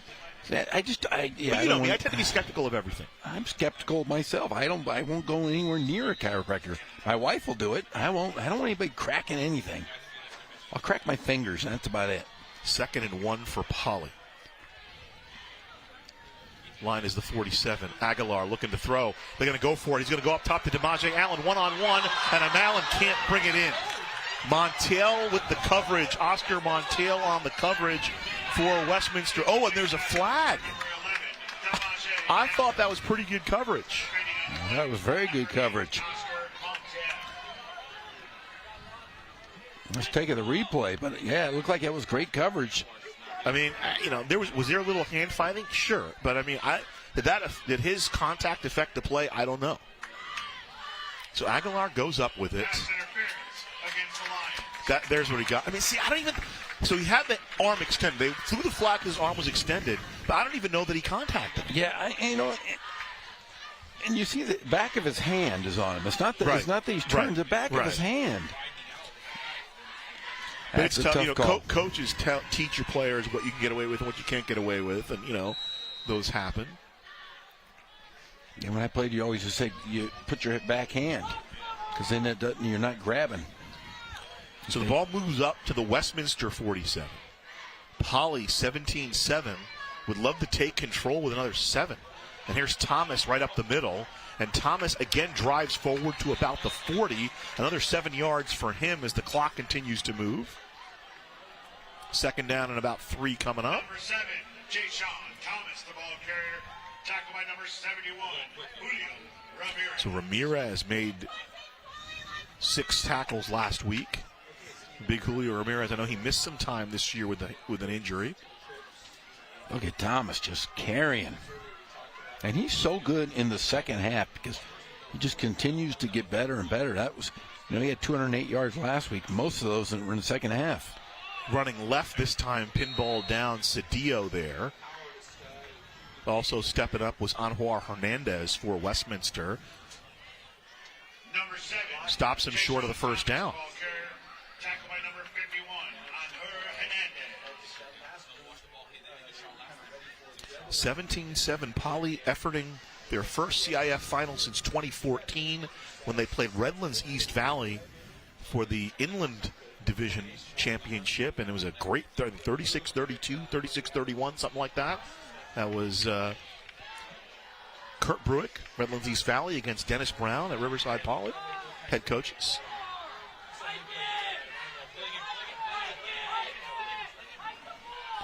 Third down and 1.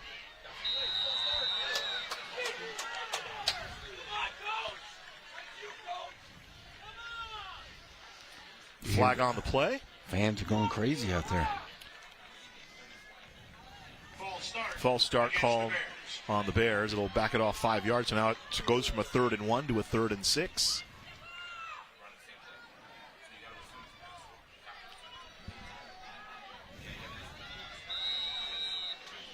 So we'll have a guest between quarters on the sideline. There's the penalty. 3rd down. Aguilar looking up top. He's got a man deep. Incomplete. Joshua Dominguez-Wales down the field. Couldn't reel it in. And 4th down coming up. They had it open. They had the look they wanted. Cedillo was with him step for step, but good throw there by Aguilar. Dropped it in over the shoulder, and Dominguez clearly frustrated himself. Couldn't pull it. That's a tough catch to make. And here comes Samaski to punt. Another look at it. Just another really good throw there. Timeout taken by the Bears. I'm telling you need to spray the tough skin on the hands. The old stick 'em. Poly calls timeout with 2:44 to play. So at the quarter, J.R. Barrow will have former Riverside Mayor Rusty Bailey talking about Riverside Poly. He is now the coach of the flag football team at Poly. I think they went undefeated. See, I was going to wait till they had the interview to say that. Oh, I'm sorry. Yeah. Hey, it's much. I know there's like an assistant coach, Steve Siglock, who used to be an assistant coach at RCC with Mike Churchill. Yeah, Rusty Bailey's found his new niche. Went from mayor to flag football coach. I can't wait till Ken Batdorf coaches flag football. It's going to happen one of these days. If his daughter, Baby Brooke, plays flag football. I don't see that happening, though. 4th down. Wow. The offense is going to stay out there. No punt. They scored a touchdown on this play last time over the middle, and it's complete for the 1st down. Reeling it in at about the 30-yard line is Matthew Henry. That's Dominguez Wales who reeled it in. Dominguez Wales came out after missing that ball. Came in and redeemed himself right away about 30 seconds later. Second big-time conversion here by Aguilar, just over the middle. Pedraza was in the coverage. He's a good cover corner as well, but Dominguez Wales reels it in. 1st and 10 from the 28 for Poly. And here's Thomas up the middle, and we talked about this is what you can expect from Poly. A little bit of ground and pound there with Ja'Shawn Thomas, who really emerged. We've gotten the past couple of weeks a chance to work with John Rice, who was the head coach for the last 3 or 4 years at Poly before Jerron Gilbert took over. And he's so invested in these youngsters, and he talked so glowingly of Ja'Shawn Thomas. Great kid, great work ethic. Had to wait his turn a little bit, and finally paying dividends this year. 2nd and 1 from the 19, and Aguilar is going to keep it. Aguilar to pay dirt. Touchdown, Poly. They threw a flag. Flag on the play. That might be so. Aguilar has 2 touchdowns that are both going to be called back on penalties. Wait to see what the flag is all about. And there's the hold. I don't know if he needed to. As well as Victor has played. Let's see where the hold comes in. There it is right there. As well as Aguilar has played tonight, he's got 2 touchdown runs that were erased. Like Back to the Future, erased from existence. That's the reboot. You have back during a football game. Hey, can we go back a minute so we don't have the penalty? Run the play again, 2nd and 2. So we'll be 2nd and 2. They spotted at the 20.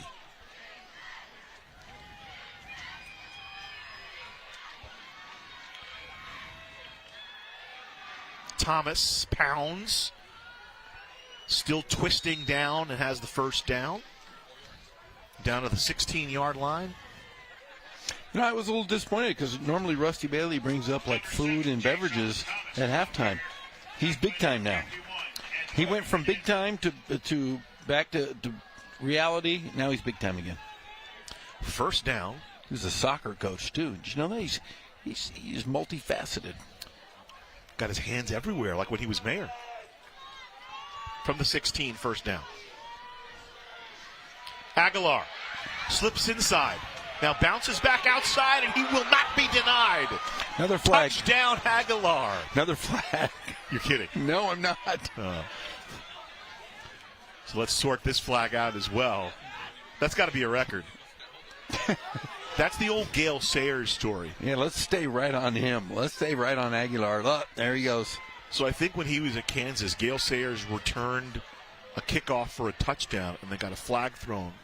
And then on the ensuing play, he returned a flag. He returned it as well.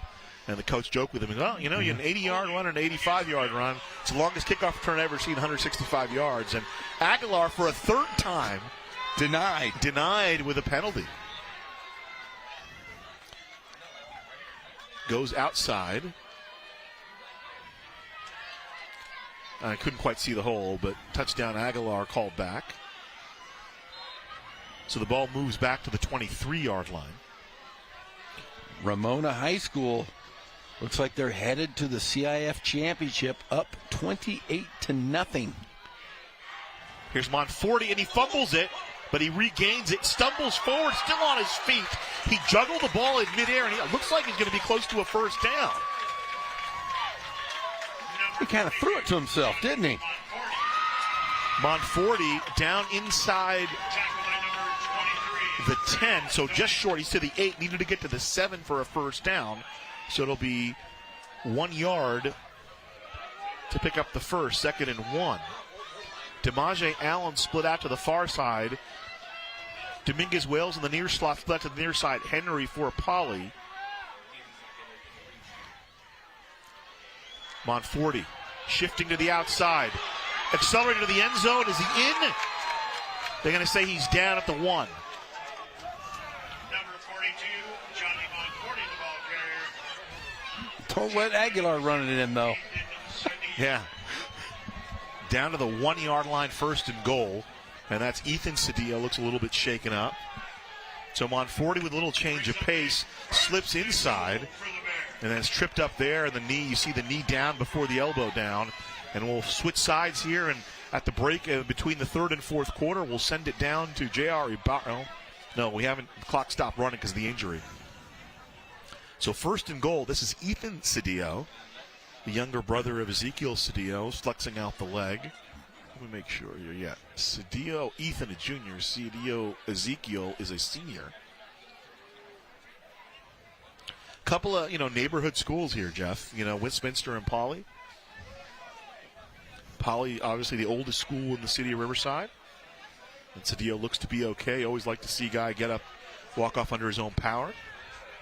18 and a half seconds to play here in the 3rd quarter. Thanks for joining us. Ghazal and Jeff with you. 17-7. Poly leads Westminster. He was able to get up because of the magic stretch that we've seen several times tonight.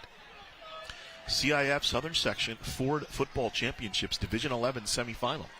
Poly trying to get back to a CIF final for the first time since 2014. Westminster was last in a CIF semifinal, Southern Section semifinal in 2013. They've never gone to a final, and then they'll let the clock run out. We'll go to the 4th quarter, and with that, we'll send it down to the field. On the field is J.R. Ibarra, standing by with former Riverside Mayor Rusty Bailey. Yeah, we got former Riverside Mayor Rusty Bailey. Rusty, I know you spent this season coaching the girls' flag football team with some success. That's right. The inaugural year here at Poly, well, across the land, and we went 15-0, Ivy League champs, and unofficial city champs as well. I'm surrounded by the team here, and it's much easier as a coach when you're surrounded by great talent. You can see that with me tonight. Quickly introduce me to your players here. So this is the defensive MVP of the league, Julia Bailey, also my daughter. Coco Jaimes, who is one of our quarterbacks, Ryan Siglock, the offensive MVP and quarterback, and our MVP utility, Addie Zyber. Okay, Addie, we'll ask you real quick. What was it like to play this season? It was amazing. It was up in the air. We never knew if the season would happen, and it was ecstatic. It was an inaugural season. We won league undefeated, and city champs, we call it that. And yeah, we're all excited. We're happy. So with the Bears leading right now, we may have a dual champion here. That'd be awesome. Unfortunately, we didn't have CIF in the girls' flag football season this year. If we would have had CIF, I think we would have gone deep and won a championship. Great. Thanks, Mayor. You got it. All right, guys, send it back up top to you to finish off this football game. Monforte gets stopped down at the 1 yard line. Ball came loose, but play blown dead. So now going to Monforte deep inside after Thomas did the tough mudding to get it down here. So it'll be 2nd and goal just from outside the 1 yard line. Nice to hear from Rusty Bailey, Jeff, as always. Oh, Rusty. Nice job getting down low and coming in. That was Ezekiel Cedillo coming in. Then finally Lee at the end there. And the ball came loose, and Pedraza picks it up, but the whistle had been blown. 2nd and goal. Thomas. No. Aguilar kept it. And Cedillo there on top of the play. Lost back to the 6. You watch Cedillo in that play. He knew exactly where that ball was going. So 3rd down and goal coming up. This would be a big stand for Westminster. 10-point game right now. Still a 2-score game. And obviously you got the field goal in your back pocket, but if you're the Bears, you want the touchdown here.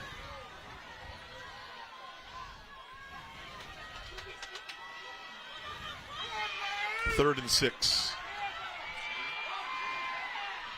Allen to the far side. Henry to the near side. Dominguez Wales in the near slot. Thomas the tailback. And another 5-yard penalty. Delay game against Pollard. Yeah. Those are the little things, playoffs come back to haunt you.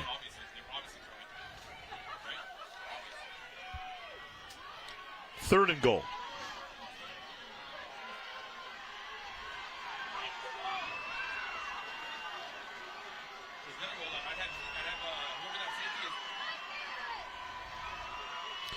Aguilar to throw. Looking, throwing, incomplete.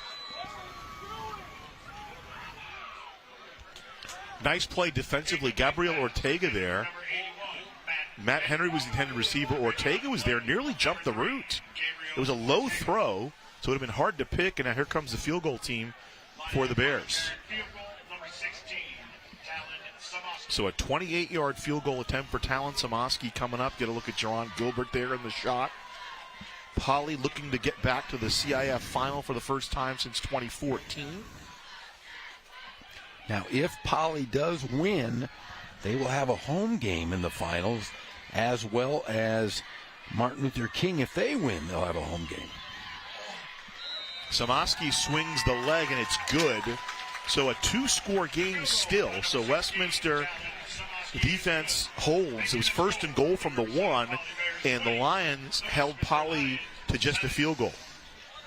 But right now, time may be becoming a little bit of a factor with 10:13 to play. But the Lions, Jeff, have some playmakers here. They do have some time as well. I mean, this game is definitely not out of reach with 10:13 to go. 3 timeouts left for Westminster, 2 for Poly. And we've seen Guzman have a couple of nice returns. So let's see what the strategy is here from Jerron Gilbert and the Bears. Do they kick it deep? Do they try to pooch kick it? Do they squib kick it? Nah, I kick it deep. Pin him back. You and me are the same. Because you always have a good kicker. That's all. If I started my team, if I started my team, I'm starting off with a kicker. Marroquin, You want to pick a quarterback? Go ahead. I'm going to pick me a kicker, and I'm going to anytime I'm in range. Heck, give me an offensive lineman as a quarterback. Just get me in range. Give me a good running back. And how valuable has Talon Samoski been all year for Poly, Jeff? He has been lights out. And they will kick it deep. Here comes Guzman. And what a play. Jorge Romero makes the play down the field for Poly, and that's where Westminster will start it inside the 20. Now, if Ramona wins and Poly wins, you're going to have a battle of kickers. I want to know what our streak is with our guy over at Ramona. Yeah, Jose Martinez. They're up 28-0. He's been trying to make a cut. Nice job by Romero there getting through his block.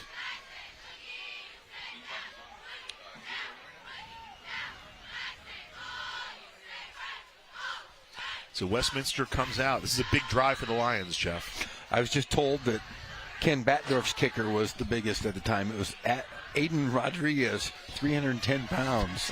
Punter, right? No, that's not kicker. We're talking about punters. Yeah, punter. Here's Cedillo running over to the right side, trying to get the edge, and down he goes. And remember, Ken Batdorf doesn't punt. What did he tell us last week? He said he wasn't going to punt next year? Yeah. Keaton Stokely with a tackle. Hey, Stokely was one of those guys, Jeff, who was out earlier in the year. That's right. Poly's defense was still playing pretty well without him. Remember, he's a 3-year starter, started as a sophomore. And King is up 16-3 in the fourth quarter. Got an update from Justin Solis, the baseball coach at Martin Luther King High School. Complete out of the backfield. That's Brad Nguyen. And Nguyen over the 20, stopped right there. Maybe a yard on the play. Third down coming up. Now this is a huge play. If you are the Lions, you're going to have to try to get a first down here. They're going to have to throw the They've done okay in the middle of the field. Benny Burns II has done some things in the middle of the field, so you run maybe a pick play here, a crossing route over the middle. He tried to go outside that time to win, and Poly kind of sniffed it out. Pena there. So big third down coming up. Line to get is the 29. So Guzman split out to the far side. Empty backfield. Looking down the field. Huge play. Complete to midfield. That's Guzman. All the way to the 49-yard line. Lejon Johnson on the coverage. 27-yard completion, and sticks move up. That's a big clutch play by Benny Burns II. Good protection, good ball. We talked about the middle of the field. That's worked for Westminster. And both quarterbacks keeping themselves in this game, keeping their teams, I should say, in the game. Burns, the senior. Good throw, and nice. Guzman makes a nice play. Coverage wasn't bad by Johnson. Burns again. Here comes pressure. Dumping it off underneath to Cedillo. Breaks the first tackle. He's got some space. Second level, makes a move to the outside, and finally ridden down at about the 30-yard line. They'll mark him right at the 30, so a 20-yard pickup on the play, and Westminster's in business. Pass complete to number 13, Ezekiel Cedillo. And we saw Victor Aguilar make a couple of plays. Benny Burns has made a couple of plays now. Benny Burns II for Westminster.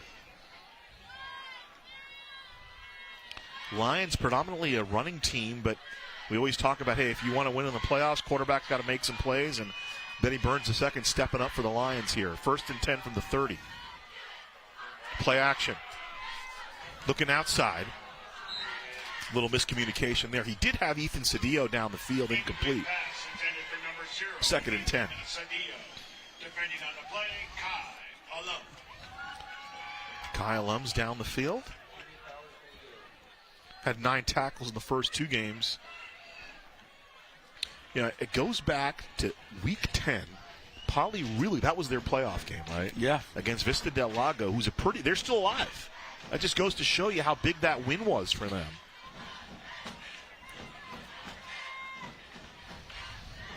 Second and 10 coming up. Montiel split out to the near side. Second down, Burns. Option, stumbles forward close to a first down, all the way down about the 22-yard line.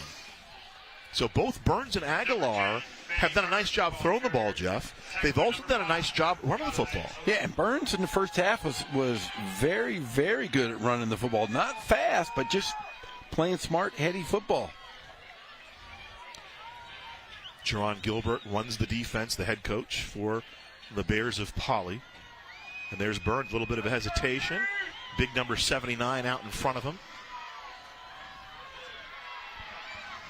Little screen pass underneath. And this time Poly sniffs it out. I think that was the wide receiver screen to Guzman. Pass complete to number 1, Jason Guzman. So 4th down coming up. We saw Poly make a big play on 4th down for a touchdown. Martinez with the tackle for the Bears. Let's see what Westminster does here. Keep the drive alive. Guzman split out to the far side. Split out to the near side is Montiel. Nguyen in the near slot for the Lions. Cedillo is the setback.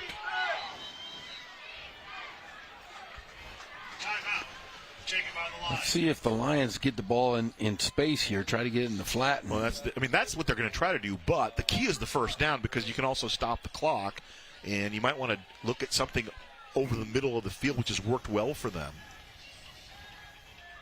Complete to Guzman, but Poly was on that one. There's Lejon Johnson getting up from the bottom of the pile.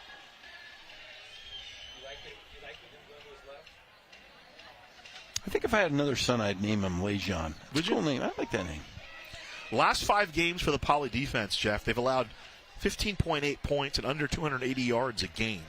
And that they've won all 5 of those games. That's no coincidence, right? On the season, allowing about 320 yards a game and 22 points. King, Ramona, Vista Del Lago, 3 of their opponents. They are all in the CIF Southern Section semifinals. Ramona, obviously, Division 11. Vista Del Lago, Division 9. They also played King, who's in Division 7. And King is on route to be in the CIF finals with under 4 minutes to go here. So Montiel to the near side, near slot Guzman.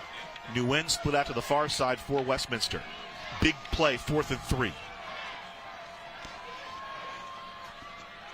Burns looking, completes it, but what a play.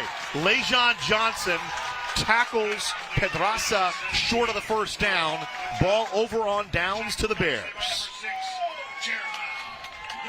Instead, that was Luna on the tackle, and the ball flips over to Poly.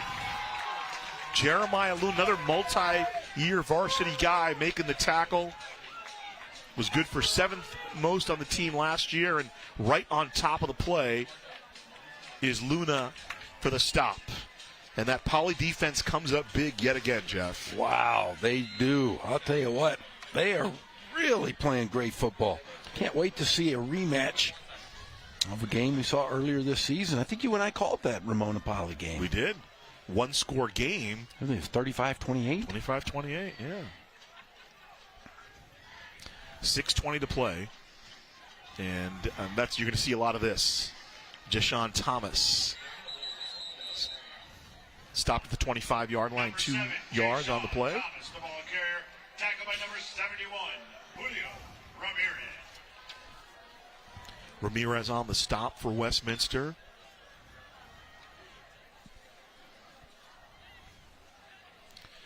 Mentioned in the 9 wins for Westminster, they allowed just 29 points. Poly has scored 20 today. They allowed just 10 points throughout the playoffs in the first 2 games. Get a look at Thomas there on first down. Second down play coming up.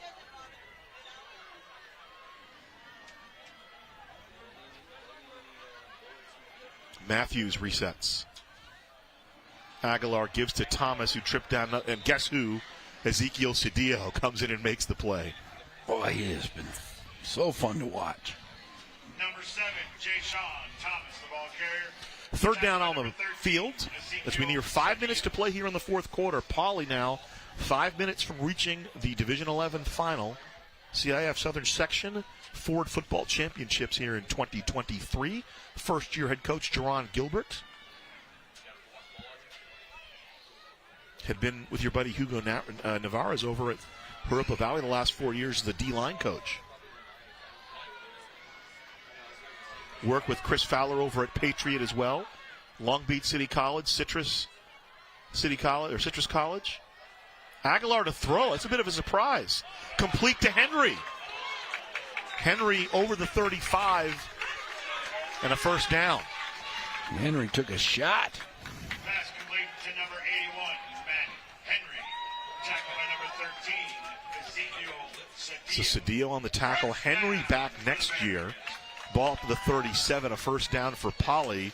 And there you go. You talk about scared bunny never winning. Ted Telemack puts the ball in the air for the Bears.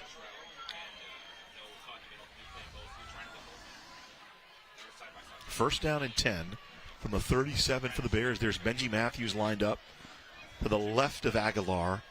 The tailback is Jashawn Thomas. Here's the gift to Thomas running left and runs right into Ethan Cedillo.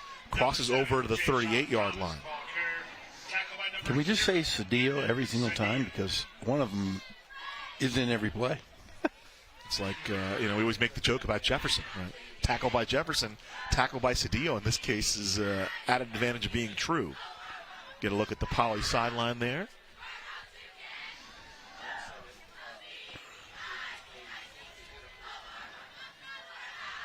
(20-7) Bears.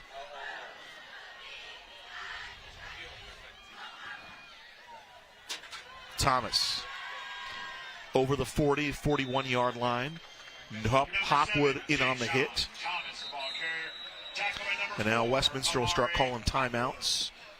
It's third down. So I'm guessing now that on third down, Poly will probably run the football here. Timeout taken by the line. So 2 timeouts left for Westminster. If you're Poly and you throw the ball here, you're kind of doing the Lions a favor, right? Because Yes. you're going to stop the clock. I think they're going to run. If they don't get it, you punt it back and you rely on your defense. Your defense has only given up 7 points today. 2-score game. So we're inching closer to a Poly Ramona final, which would be wild. I'm not going to be able to sleep tonight. I'm going to go to the pep rally tonight, and I'm going to go crazy. Because Ramona, I know, is in. So you're painting the face. I'm going to paint the face. Yeah. What color will I paint it? Got to support the team, right? I got to support. I'm like Putty. 35-0 Rams over Quartz Hill on the road. How about that?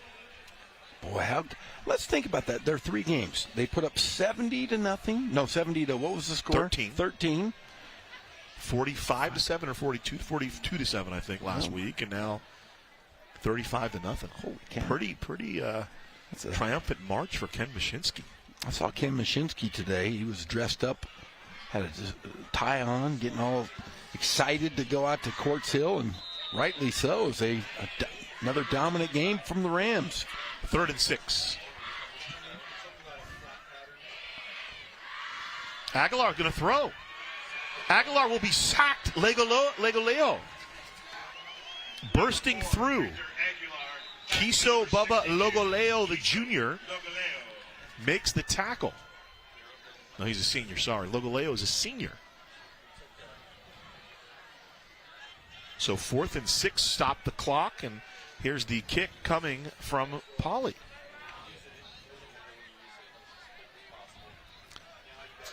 Salesian in downtown Los Angeles, or near downtown LA. 16. Oh, I'm sorry. Yeah, Kings at 16-10. Making a comeback against El Dorado. That's out. Yeah, that's down in Orange County, Division 7. So 20-7, Poly on top of Westminster. Here's the reaction for the defensive coordinator, pumping his fist. 4th and 14. I'm telling you, he is active.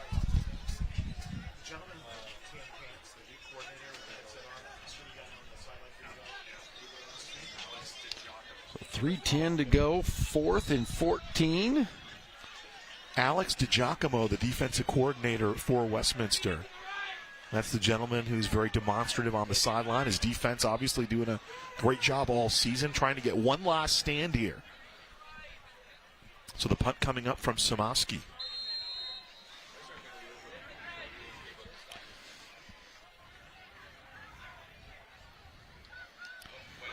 Here's the kick by Samaski. It'll bounce the 45 and then kind of dance around and be dead at the 42-yard line. It's just a 25-yard kick. Good field position for Westminster. And they have about 3 minutes to go here, trying to make up this 2-score lead. So last bit of instruction from Steven Anderson, their head coach. So interesting, going back to the defense, Coach DiGiacomo and Coach Anderson attended a Kirby Smart coaching clinic in Athens, Georgia, and that's how they kind of design the defense based on the clinic principles of Georgia. They run that 4-2-5. A lot of teams are running it now. I want to say it goes Rocky Long, kind of goes back to the Urlacher days at New Mexico. Burns looking downfield. He's got Guzman. Incomplete. Running step for step with him was LeJon Johnson. 2nd and 10. Jason Guzman. Defending on the play, number 8, LeJon Johnson. So Westminster has found some success in the middle of the field. And they take. And how about this? 36-28. Corona Centennial over St. John Bosco. How about that? What kind of an upset would that be? Aren't they ranked number 1 in the country? They are. What quarter is that one? How much time is left in that one? I want to know. Burns in trouble. And down he goes. Ball comes loose. Scooping it up and taking it in. They blew the whistle, though. That was Harden scooping it up and taking it in. Devin Harden almost had the scoop and score. And that's a good call. It is. I mean, they had 3 guys around him. He wasn't going anywhere.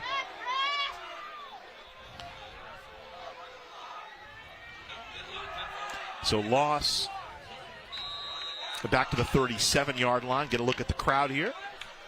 Partisan crowd for Poly here at Van Buren and Wood. 3rd and 10. Complete underneath to Cedillo. He's the guy you want, and a nice play and a tackle made by Izzy Morales. Couple of big-time varsity guys. Cedillo, a 4-year varsity guy. Morales, a 3-year varsity guy in 4th down.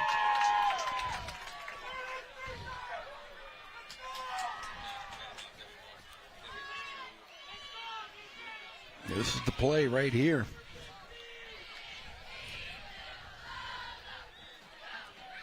They don't convert on this. Poly is going to the CIF final. No timeouts left for the Lions. They need the first down here. Here's the pressure over the middle. Incomplete. Ball over on downs to the Bears.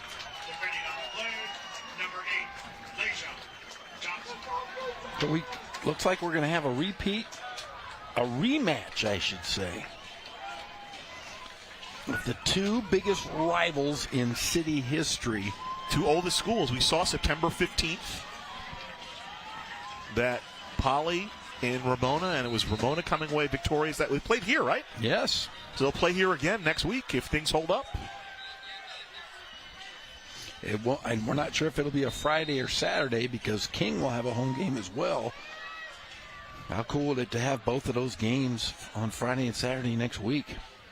Well, great for the city. How do they determine that? I guess the CIF determines that, correct? Yeah. Southern section. I guess Michael West will probably give King the game as Jayshon Thomas drives, taking the ball inside the 35, or about 6 yards on the play. Tackle by number 13, Ezekiel Cedillo. And Cedillo, what an outstanding season for that young man. What an outstanding season for him. What an outstanding game. One of the best games we've seen from any player all season long. Both sides of the football, returning kicks, and just left it all out there. It's, it's a shame it ends without him having a chance to go to the final, but nothing more you could really ask of that young man. Aguilar got to the end zone 3 times, Jeff. They were all called back by penalty. I think he'll take it, though. Here's the kneel down. And Poly's moving on. Wow. We're going to have I'm telling you, it's going to be the biggest game in Riverside City history. They were 1-6 after 7 weeks. They have not lost since. They took losses to Arlington, to Ramona. This is Redlands at 8-5. Yes. They came off a 56-21 loss against Paloma Valley. That was on September 30th, and they have not lost since. And here's the final play. They won't need to snap it again. So 20-7 the final here, the Division 11 CIF Southern Section Ford Football Championship Division 11 semifinal. The victory goes to Poly, going back to a CIF final for the first time since 2014. And the Dennis Brown era, congratulations, Jerron Gilbert. Congratulations, Jim Vaughn. And all the great people. Dale Hansen, the principal. All the great people at Riverside Poly. You're playing in a Division 11 championship. And their opponent? The Ramona Rams, baby. All Riverside final next week to be determined. I believe JR will probably have Jerron Gilbert. Yeah, you see JR there on the right of the screen. You've been a lifelong Riversider, Jeff. And this is a big deal, huh? Oh, this is I'm not kidding around when I say this. It is the biggest high school football game this city's ever had. You have the two oldest high schools, the biggest rivals in the city of Riverside. I don't care what you say. It is Ramona versus Poly. This is what everybody's always wanted, and it's going to be the first time that either of these two teams have played each other in any version of the CIF championship. So Division 11 final looking like Poly and Ramona. Still waiting on J.R. Ibarra and Jerron Gilbert. As soon as we get word, we'll send it down there. Love to get an update from King as well as Centennial. What a huge game that would be if they could knock off St. John Bosco. And the Inland Empire is king of football. All right, standing by with J.R. Ibarra. J.R. Ibarra is standing by with Jerron Gilbert. Coach Gilbert, you are headed to the CIF final. How does it feel? Feels amazing. Feels amazing to punch our ticket in, and now it's time to lock in on the next game. What was the ingredients that helped you guys in the second half here? Clock management, for the most part. I mean, we got down there at the end and weren't able to capitalize on the touchdown, which is disappointing, but that drive took a lot off the clock, and, you know, sometimes the best defense is a great offense, and being able to work that clock the way we did and close this game out, we handled business.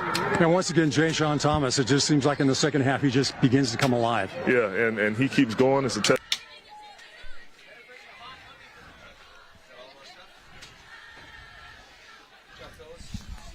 Thank you, guys.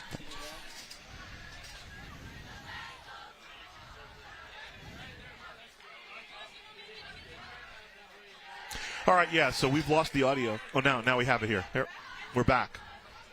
And we know what they bring, and they're a good team. And Coach Mashinsky's been running that thing well for a long time, so we're excited for the opportunity. All right, congrats on the win. All right, thank you. All right, we're going to talk to Victor Aguilar. Victor, you must be kind of tired.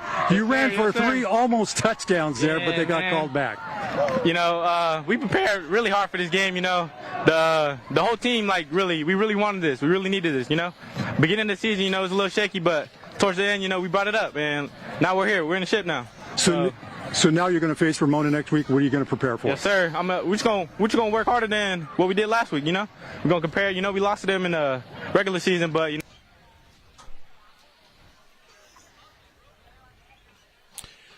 Hey, thanks, JR. Great that Victor Aguilar got to chat with JR. And we've talked about this all year, Jeff, is that you knew the defense at Poly was going to play well. You knew Jerron Gilbert knew how to manage a defense, and Jay-Sean Thomas was going to be their bread and butter. But to win a playoff game, your quarterback needs to make a couple plays. And the big play he made was a 4th down conversion for a touchdown. And, you know, he had a couple of runs. They were joking about it. He ran, I think, for 3 touchdowns that were called back because of penalties. But that was a big 4th down play. Remember, that was a 10-7 game at the time. He stretched it out to a 2-score game. They tacked on the field goal at the end, and that, to me, was the pivotal play on the offensive side of the game tonight. Yeah, and I'll tell you what, they just played. You know, we've talked about it all season long, and at the beginning of the year, the best team that makes the least amount of mistakes usually wins, and like you said, the quarterback is a major part of that. Poly has showed, you know, they were hurt all year. They finally got everything together, and now look what they've done. They're a magical run here in the city. Then the interception by Lejon Johnson in the first half converted into a touchdown, and then the big play by Victor Aguilar converted into a touchdown for the second half touchdown to Benji Matthews. And both Aguilar and Benji are back next year for Poly, so it's not like they have the covered bear coming up, Jeff. No, and I'll tell you what, Coach Gilbert has done a great job with his entire staff, and these guys, I mean, they just have, we've seen it over the last few years, they've just bought in, and it's a great, great program, and really going to have to face a great Ramona team next week. I can't wait.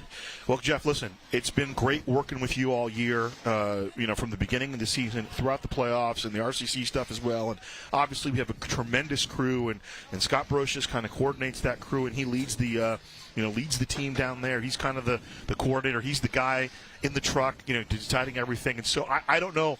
Well, hopefully we'll have a game for you next week. I sure in the hope event so. that we don't, I want to thank you. I want to thank everybody who worked on this production. I want to thank everybody who tuned in, all the coaches, all the players, all the parents, who are always very complimentary, and the grandparents too.